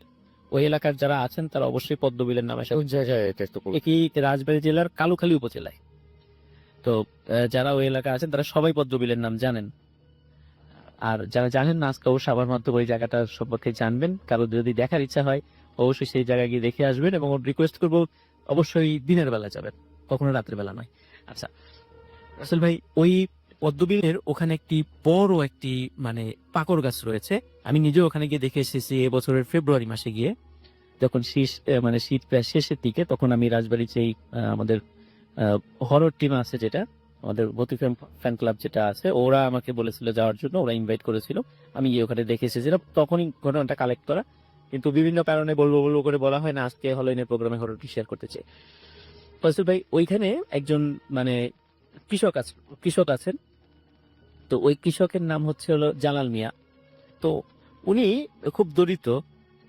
দরিদ্র হওয়ার কারণে উনি ওখানে যেই জায়গাটা আছে ওই বিলটা কিন্তু রাসেল ভাই মানে বর্ষাকালে একদম পানিতে টইটুম্বুর করে, এবং বর্ষাকালে এত পানি হয় যে এই মাথা থেকে ও মাথা দেখাই যায় না, একটা বিশাল সমুদ্র মনে হয়। কিন্তু যদি শুকনার সময় মানে গ্রীষ্মকালীন সময় মানে ওখানে গেলে মানে বিশাল মানে ফসলি জমি দেখা যায়, মনেই হয় না যে ওখানে কোনো বিল রয়েছে। তো উনি অন্যের মানে ক্ষেতে চাষাবাদ করতেন, যে চাষাবাদের মানে যে ফসলটা হবে তার অর্ধেক উনি নেবেন, অর্ধেক জমির মালিক নেবেন, এই হলো শর্তে উনি চাষাবাদ করেন। ওনার নিজের কোনো জমি নেই, অত্যন্ত দরিদ্র ব্যক্তি উনি। তো তখন বৈশাখ মাস সময় এই আর ঘটনাটি 2015 সালের ঘটনা, খুব বেশি দিন আগে না, 2015 সালের ঘটনা। তো বৈশাখ মাস চলে আসে। তো উনি যেই ফসলটি রোপণ করেছিলেন আমাকে বলেছেন উনি এক প্রজাতির ধান লাগিয়েছিলেন আর কি।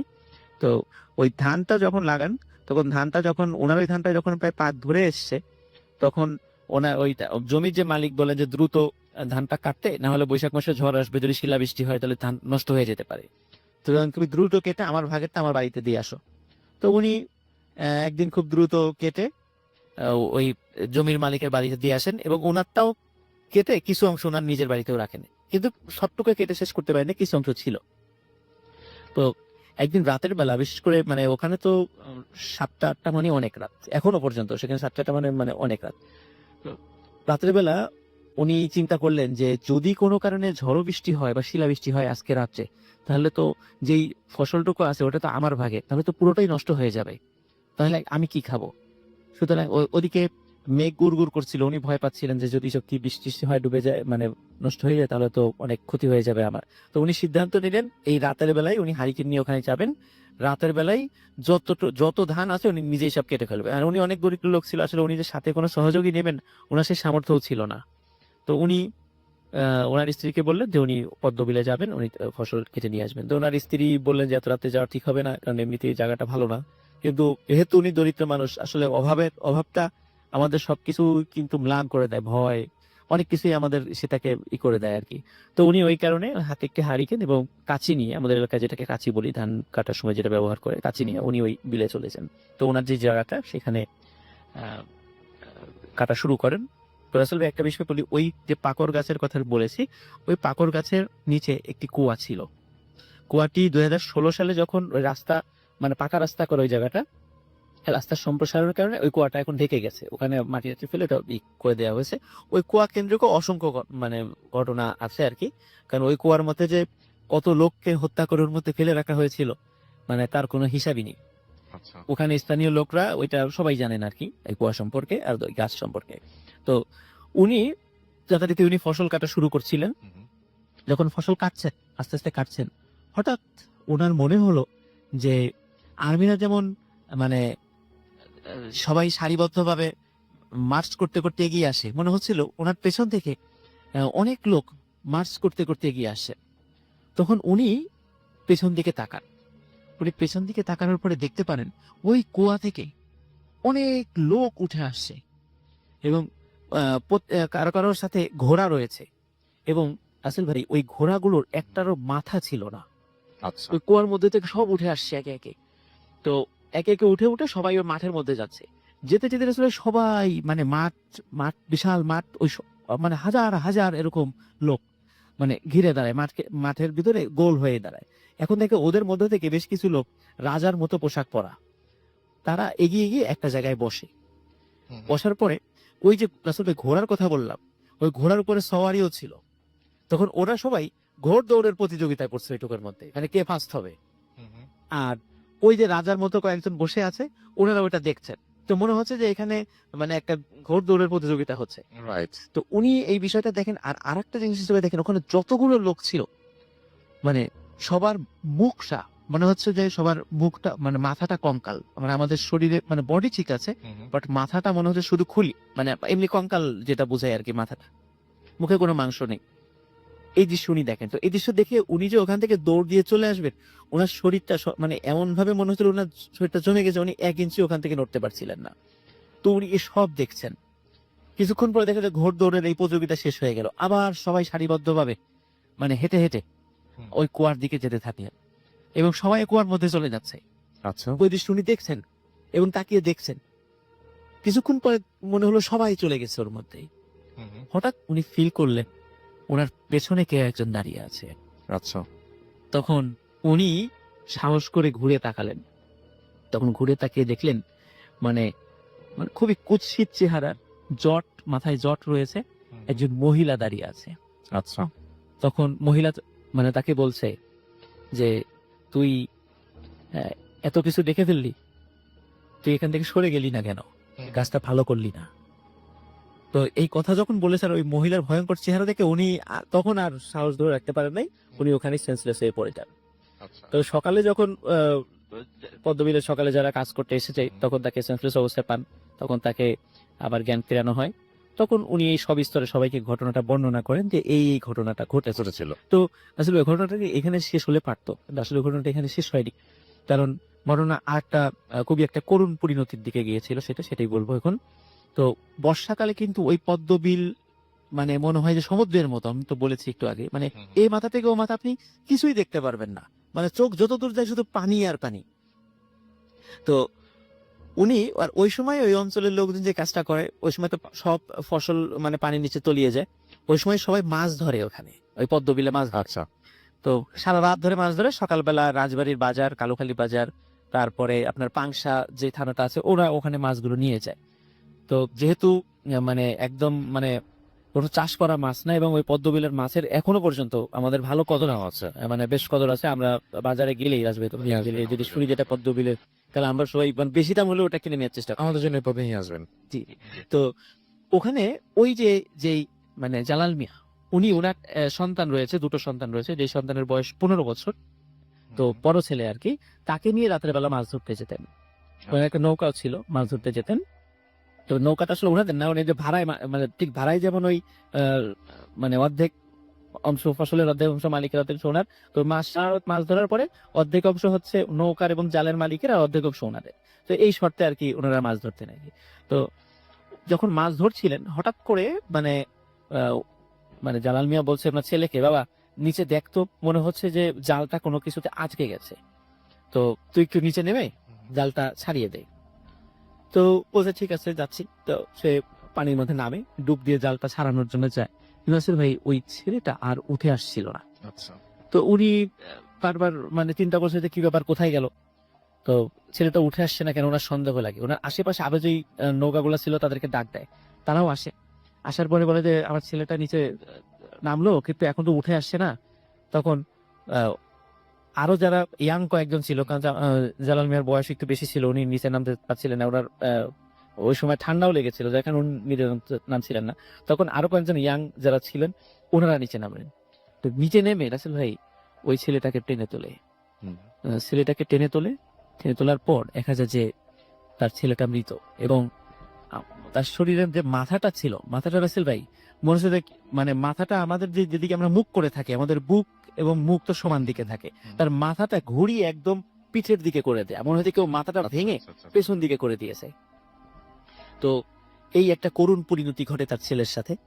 তো এখনো নাকি রাসেল ভাই উনি স্বপ্নে দেখেন যে ওই যে ভয়ঙ্কর মহিলাটা, ওই মহিলাটা বলে যে একটাকে তো নিয়েছি, আরো নেব। তো এখনো ওখানে উনি জীবিত আছেন, উনি এখনো ওখানে ওনার ফসল ওইভাবে কাজ করেন স্টিল নাও। তো আর রাসেল ভাই একটা বিষয়, আমি যখন ফেব্রুয়ারি মাসের লাস্টের দিকে ওখানে গিয়েছিলাম, ওখানে যারা কয়েকজন স্থানীয় লোকের সাথে কথা বলেছিলাম, তো ওনাদের বর্ণনা অনুযায়ী পদ্মবিলে মানে হরর কোনো বিষয় ঘটাটা এটা রাতের উপর নির্ভর করে না, দিন রাত যে কোনো সময় করতে পারে। এবং উনি বলেছেন যে বিশেষ করে পাট কাটা, যখন পাটের মৌসুম হয়, পাটের সময়তে ওনারা মাঝে মাঝে কয়েক সপ্তাহ ওনারা এই বিশাল বিলে নামতেই পারেন না, কারণ নামার সাথে সাথে ভয়ঙ্কর আকৃতির কিছু মানে মানুষকে দেখেন যারা তাদেরকে তাড়া করে। এবং এটা নাকি প্রতি বছরই হয়েছে ভাই, কারণ আমি গিয়ে খুবই অবাক হয়েছি। তো ওখানে যে কুয়াটা রাসেল ভাই, কুয়াটা এখন নাই, কিন্তু বট গাছটা আছে। আর ওখানকার লোকজন আর ওখানে জনবসতিও রাসেল ভাই খুব কম, অনেক দূরে দূরে বাড়ি। এবং ওখানে আপনি গেলে কিন্তু মোবাইলের নেটওয়ার্কও ভাবে পাবেন না, মানে দিনের বেলা গেলেতেই সেখানে গা ছমছম করে। বিশেষ করে গাছটা দেখলে তো মানে ভয়ে এমনিতেই গায়ের লোম দাঁড়িয়ে যায়। তো রাসেল ভাই এই ছিল আমার ফার্স্ট ঘটনা। Thank you. Thank you so much. আপনাকে অনেক, অনেক, অনেক, অনেক ধন্যবাদ আপনার ভাই, এবং আমি দেখতে পাচ্ছি যে আমাদের এইখানে অনেকেই লিখছেন।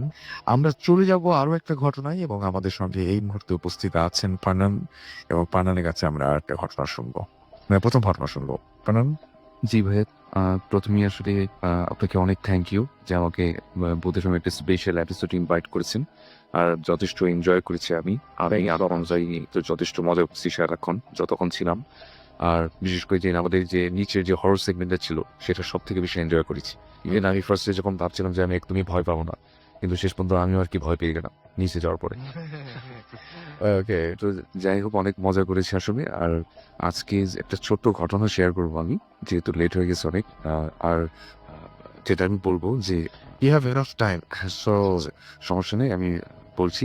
আর ফার্স্টে যেটা আপনি ভাইয়া বললেন যে আজকে শোতে যে আমরা যখন কোনো কিছু চিন্তা করি, যখন কোনো কিছু ভাবি যে আমরা এরকম একটা কিছু দেখবো, তখনই সেটা আমাদের মাইন্ডে একটা জায়গা ক্রিয়েট করে নেয়, সেটা আমরা দেখি। হ্যাঁ, তো এই জিনিসটা আসলে হ্যালোসিনেট করি আমরা, সেম জিনিসটা। আর বাবু ভাই যে ঘটনাটা বললেন যে ওই যে লাইনের যে ঘটনাটা, সেই ঘটনাটা কিন্তু অনেকটা এইরকমই। তো আমি যে ঘটনাটা এখন বলবো সেটা আমাকে একজন মেইল করেছিল কিছুদিন আগে, এবং উনি মূলত আমাকে বিষয়টা নিয়ে কিছু কোশ্চেন জিজ্ঞাসা করেছিল। যদিও আমি বিষয়গুলোতে অনেক এক্সপার্ট না, তো আমি সেক্ষেত্রে তাকে তেমন কোনো সলিউশন দিতে পারিনি।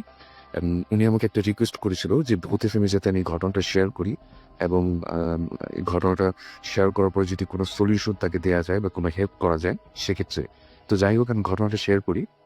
ঘটনাটা হচ্ছে এরকম, ওর নাম হচ্ছে অনিক, আমাকে যে ঘটনাটা শেয়ার করে। আর ওদের বাসা হচ্ছে আমাদের ঢাকার যে ক্যান্টনমেন্ট এলাকায় কোনো একটা জায়গায় ওর বাসা। এবং ওরা ফার্স্ট প্রায় ৬ মাস আগে নতুন একটা ফ্ল্যাট কিনে সেখানে, এবং ফ্ল্যাট কেনার পরে তারা ওখানে স্থায়ীভাবে বসবাস শুরু করে। এবং ওর জবের পারপাসে ওকে যেটা হতো যে ঢাকার বাইরে ম্যাক্সিমাম টাইম থাকতে হতো। তো যখন তারা ফ্ল্যাটটাকে নতুন এস্টাবলিশ করে সেখানে উঠে সবাই, তো তখন যেটা হয় যে প্রায় প্রথম কয়েক মাস সে সেখানে থাকেনি, ঢাকার বাইরে ছিল। কিন্তু যখন সে ফার্স্ট সেখানে উঠে, ঠিক সেই ওঠার ৩ দিনের মাথায় ওর যে রুমটা ছিল সেটা ছিল 8th ফ্লোরে, মানে ওদের ফ্ল্যাটটা ছিল 8th ফ্লোরে, মানে ৯ তলায়। তো সেই ৯ তলাটাই ছিল লাস্ট ফ্লোর, এবং পড়েছিল ছাদ। এবং ওর যে রুমটার পাশে যে ব্যালকনি, এবং সেই ব্যালকনির বাইরে একটা গ্রিলের মতো একটা দেয়া আছে। গ্রিলটার বাইরে নতুন কনস্ট্রাকশন বিল্ডিং। তো সেই জায়গাটাতে একটা লোক, একটা রং মিস্ত্রি কাজ করতে যেয়ে সেখান থেকে একদম ডাইরেক্ট নিচে পড়ে যায়, এবং সাথে সাথে সে মারা যায়। এবং এই দুর্ঘটনাটা যখন ঘটে সেদিন সে বাসায় ছিল না, আর যখন সে বাসায় আসে তখন এই ঘটনাটা সে শুনতে পায়। এবং সে আমাকে বলে যে ভাই, আমি এই ঘটনাটা শোনার পর থেকে আমার মনের ভিতরে খুব কষ্ট কাজ করতে থাকে, এবং আমি ওই লোকটাকে না দেখলেও আমার কাছে বারবার মনে হতে থাকে যে ওই লোকটা আমার সামনে এসে দাঁড়িয়ে আছে। এরকম সে হ্যালোসিনেট করতে থাকে, এবং সে খুব দুঃখ পায় আসলে ঘটনাটা ঘটার পরে। কেননা সে যখনই ব্যালকনিতে যায় তখনই তার এই ঘটনাটার কথা বারবার মনে পড়ে। তো যাই হোক, এভাবে বেশ কিছুদিন কেটে গেল এবং সবকিছু নর্মালি ছিল। তো হঠাৎ করে এক রাতে যেটা হয় যে গভীর রাত্রের দিকে, অনেকটা ফজরের ঠিক ১.৫ ঘন্টা ১ ঘন্টা এরকম একটা আগে, এরকম একটা সময়ে তার ঘুম ভেঙে যায়। এবং ঘুম ভেঙে যাওয়ার সাথে সাথে সে যেটা করে যে পানি খাওয়ার জন্য সে তার বেড থেকে উঠে আরেকটু মানে যেখানে ডাইনিং রুম সেখানে যাবে। তো তখনই সে যেটা দেখে যে তার বিছানার পাশে যে ফ্লোরটা যেখানে সে দাঁড়াবে, সেখানে ঠিক মাঝখানে একটা সার্কেল টাইপের কোনো একটা লাইট সেখানে ক্রিয়েট হয়ে আছে। তো ফার্স্ট যখন সে এটা দেখে, সে ভাবে যে হয়তো বা বাইরে জানালা থেকে কোনো কিছু লাইট আসছে, অথবা এরকম হয়তো চাঁদের আলো পড়তেছে, এরকম কিছু একটা।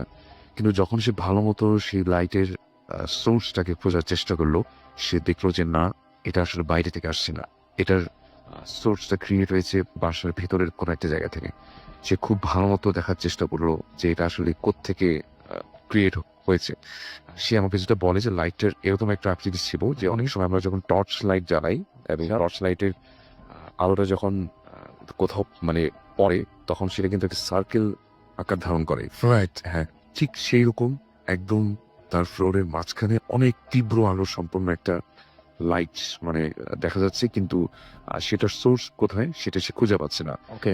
একসময় তার মনে হচ্ছিল যে তার ফ্যানটা যে বরাবর ঠিক উপর থেকেই মনে হয় সেটা নিচে পড়তেছে লাইটটা।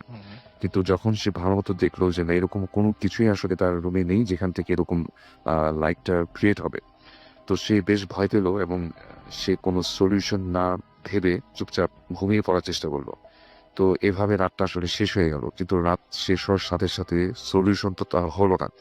এরপরে যেটা হলো, বেশ কিছুদিন পর আবারও তার একইভাবে এভাবে রাতে ঘুম ভেঙে গেল এবং সে একইভাবে সে লাইটটাকে বেশ কয়েক রাত দেখতে পেল এবং একটা সময় সে বেশ ভয় পেতে থাকলো এবং সে যখনই তার রাত্রে ঘুম ভাঙতো তখনই সে আহ, মানে ভয়ে আসলে কোথাও মানে তাকানোর চেষ্টাও করতো না, যে দেখলেই হয়তোবা সে ভয় পাবে।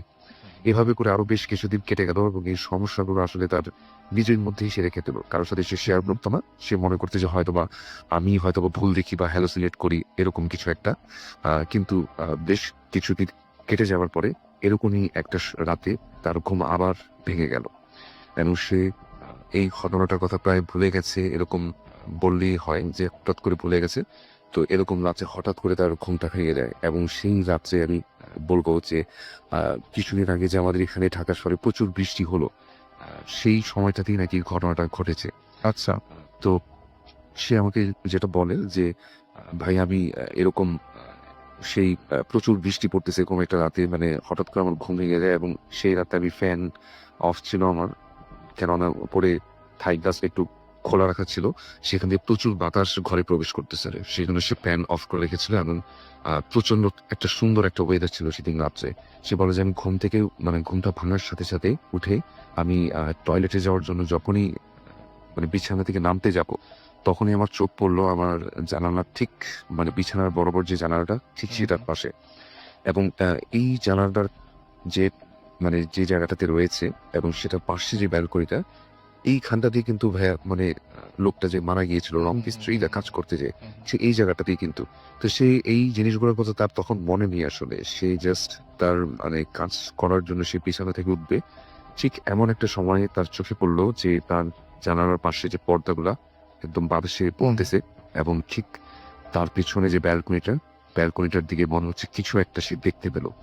এবং সে আমাকে বলল যে সে যেটা দেখলো সেটা হচ্ছে এইরকম, যে কোনো একটা মানুষকে যদি ঠিক উপর থেকে মানে বেঁধে ঝুলিয়ে রাখা হয় এবং তার মাথাটা যদি নিচের দিকে থাকে এবং তার হাত দুটো যদি নিচের দিকে ঝুলে থাকে, একটা মৃত মানুষকে যদি উপর থেকে ঝুলিয়ে রাখা হয় এবং সেটা যদি ঠিক বারান্দার ঠিক মাঝামাঝি অবস্থায় থাকে এবং সেটা যদি রুম থেকে দেখা যায় যেরকম একটা ছায়ামূর্তির মতো দেখা যাবে, ঠিক সেরকম একটা প্রতিমূর্তি সে দেখতে পেল। এবং সেটা দেখার সাথে সাথে নিজেই বারবার নিজেকে বোঝানোর চেষ্টা করলো যে না আমি এরকম কিছু একটা দেখিনি, কিন্তু যতই সেই জিনিসটাকে অ্যাভয়েড করার চেষ্টা করলো, সে দেখলো যে না, বারবার চোখটা ওখানে চলে আসছে এবং ওখানে একটা ছায়ামূর্তি বাতাসে মনে হচ্ছে দোল খাচ্ছে এরকম একটা কিছু। তো এই জিনিসটা দেখে সে প্রচন্ড ভয় পেয়ে গেল এবং সেই রাত্রে সেখানে অনেক জোরে একটা চিৎকার করে সে সেখানে সেন্সলেস হয়ে যায় এবং পরে তার বাবা মা এসে তাকে সেখান থেকে উদ্ধার করা কালে, হ্যাঁ মানে সকালের পরে সেটাকে যে সে সেন্সলেস, পরে তাকে চিকিৎসা করা হয় এবং তার কাছে যখন এই কথা মানে জিজ্ঞেস করা হয় যে তোমার সাথে আসলে কি হয়েছিল, সে তার বাবা মার সাথে এই ঘটনাটা শেয়ার করে, কিন্তু তার বাবা মা বলে যে তোমার এরকম তো কিছু আসলে হবার কথা না। তারপরেও তারা ঘটনাটা বিশ্বাস করে এবং তাকে যেটা বাবা মা যেটা বলে যে তুমি আরো কিছুদিন দেখো, এরকম কিছু আরো যদি নেক্সট দেখা দেয় তো সেক্ষেত্রে আমরা একটা ব্যবস্থা নিব, কুজুরকে ডাকবো বা কুজুরের সাথে কথাবার্তা বলবো।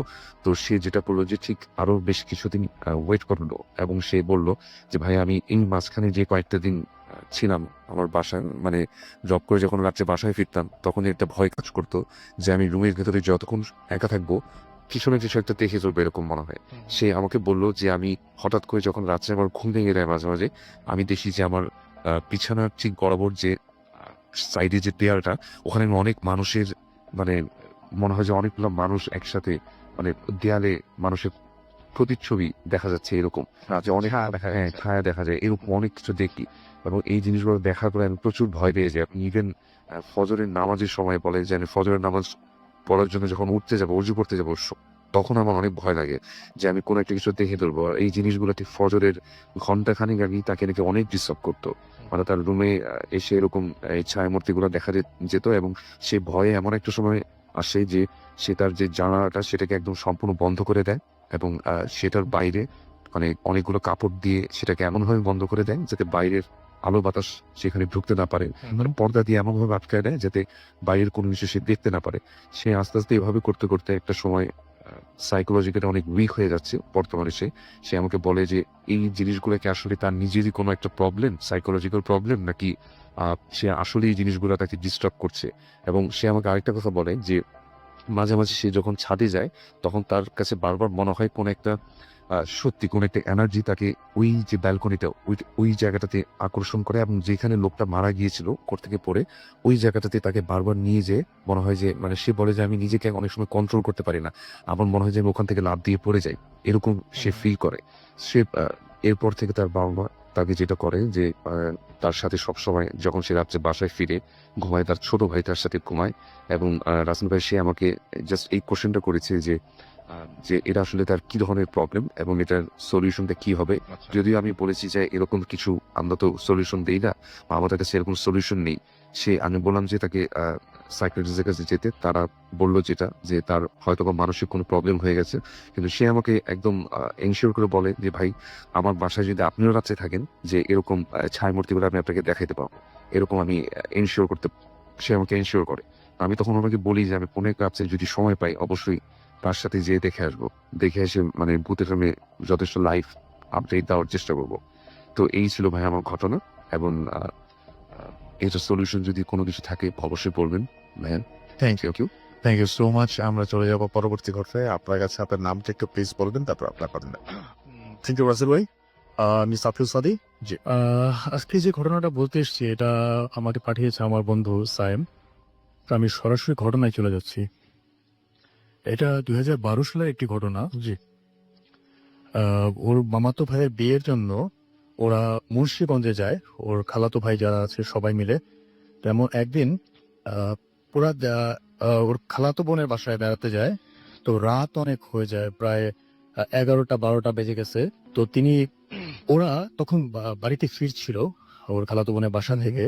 তো পথে কালী মন্দির পড়ে। তো ওরা যখন কালী মন্দিরটা পাস করছিল তখন ওদের কাছে মনে হচ্ছিল যে আশেপাশে খুব ঝড় বয়ে যাচ্ছে, মানে খুব বাতাস হচ্ছে, গাছে পাতা নড়ছে, এমন একটা অবস্থা।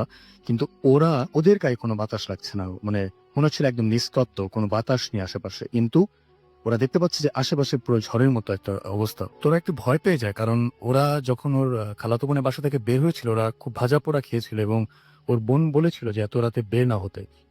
তারপর ওরা বের হয় এবং একটা সময় ওরা ব্রিজদের উপরে এসে বসে কিছুক্ষণের জন্য। তো মনে হচ্ছিল যে ব্রিজটা যেন কাঁপছে, ভূমিকম্প হলে যেমন হয়। কিন্তু ব্রিজের উপর দিয়ে কিন্তু কোনো গাড়িও যাচ্ছিল না, যে কোনো ভারী গাড়ি যাওয়ার কারণে যে কোনো রকম কম্পন হবে তাও কিন্তু। ওরা এক সময় চা খেতে যাবে, তো ভাবলো যে চা খেয়ে আসি। তো ওরা ওই রাস্তাটা ক্রস করে সামনে চলে যায়। ওরা জানে যে একটা দোকান খোলা থাকে ওইদিকে, একটু বাজারের দিকে। তখন বেশ রাত, প্রায় 2:30 থেকে 3টা বাজবে। তো ওরা যাচ্ছে সবাই মিলে। এমন সময় একটা বাজার পড়ে, একটা মাছের বাজার আর কি।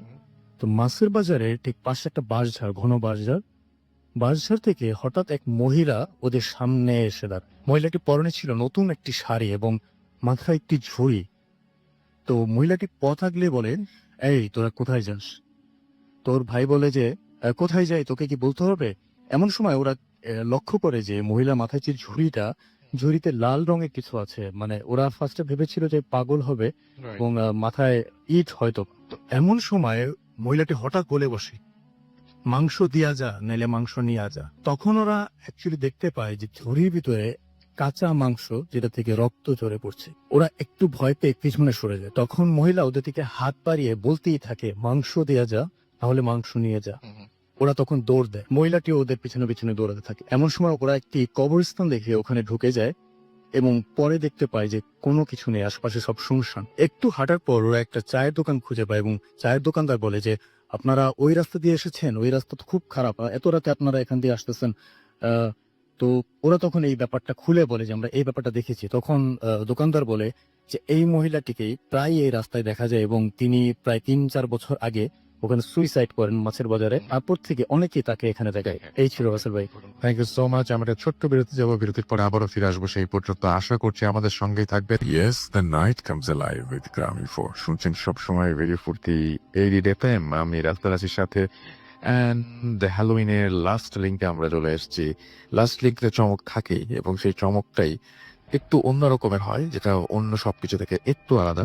তো আজকেও সেরকম অন্যরকম একটা চমক দিতে চাই, আর সেটা হচ্ছে আমাদের সাথে আছেন এই মুহূর্তে হাফেজ মাইনুদ্দিন সাহেব। কেমন আছেন আপনি? আরো একবার বলতে হবে। আচ্ছা, আরো একবার বলতে হবে।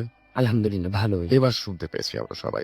ওকে, সো আমাদের কাছে একটা ইমেল এসেছিল, আমরা নাম না বলি, হ্যাঁ, আমরা আমাদের যে I hope to find I am a regular listener of Bhoot FM. This is not a horror story. This is my personal problem.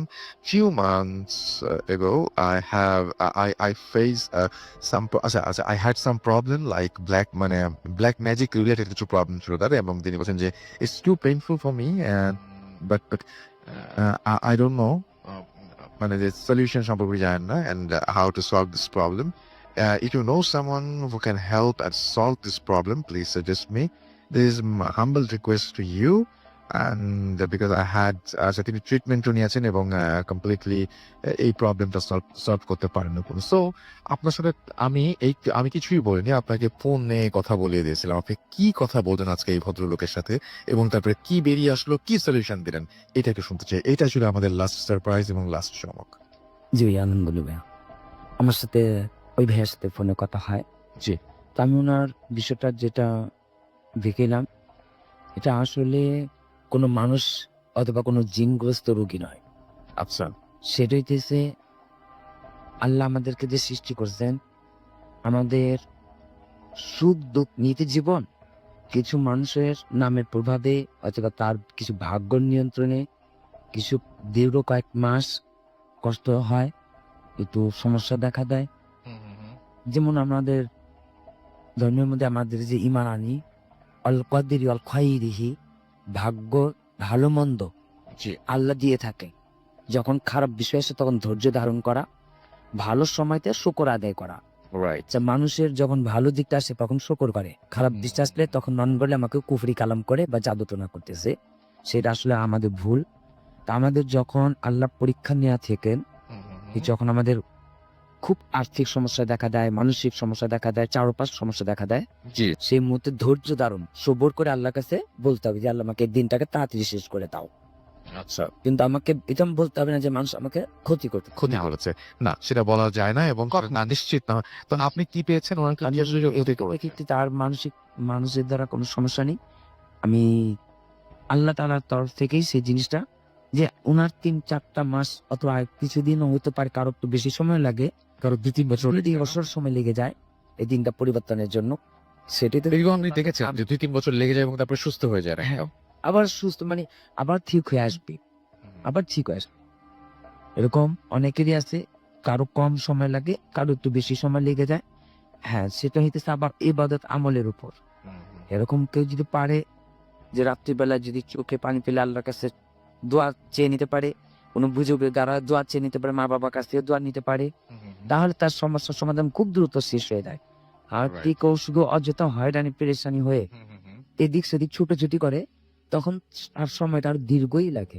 দীর্ঘই লাগে। হ্যাঁ, তো তার পেরেশানি না হয়ে আল্লাহর কাছে সাহায্য নেওয়া যে আল্লাহ আমার কাছে যে পেরেশানি আসছে দ্রুত তুমি শেষ করে দাও। ওকে, সো এরকমই প্রবলেম একটা সলভ করেছেন উনি এবং আমি সেই মানে ব্যাপারটাই আপনাদের সামনে তুলে ধরলাম। এবং আমি মাইনুদ্দিন ভাইয়ের একটা জিনিস খুব মজা পেলাম যে উনি খুব বিজ্ঞান ভিত্তিক কিছু জিনিস বলছিলেন। যেমন কিছু কিছু মানুষকে উনি বললেন যে এটা আপনার মানসিক সমস্যা, কিছু কিছু মানুষকে বললেন যে এটা আপনার অন্যের দ্বারা সংঘটিত সমস্যা, তাই না? এরকম ধরনের আরেকজনকে আবার পেয়েছেন, আপনি আজকেই পেয়েছেন যার পরে অন্য কেউ হয়তো তার ব্যাপার সমস্যা। এই জিনিসগুলো আমার খুব ভালো লেগেছে যে একটা মানুষকে হুট করেই বিভ্রান্ত করে না যে আপনার এই হয়েছে না আপনার ওই হয়েছে, which is good. And thank you Mainuddin ভাই আমাদের সঙ্গে আসার জন্য। আসলে আপনাকে আমরা দাওয়াত করেছিলাম এই জন্য যে আপনি থাকবেন এবং আমাদের সঙ্গে থাকলে আমাদের ভালো লাগছে, এই জন্যই আপনারও নিশ্চয়ই অনেক ভালো লেগেছে। অবশ্যই অবশ্যই খুব ভালো লাগছে, খুব ভালো লেগেছে, অনেক ভালো লাগছে। Thank you so much. কথা হবে আবারও আপনাদের সাথে। সেই অন দ্যাট নোট আমি শেষ করতে চাই আজকে এবং আবারও আগামী পরশু ফিরে আসবো শুক্রবারে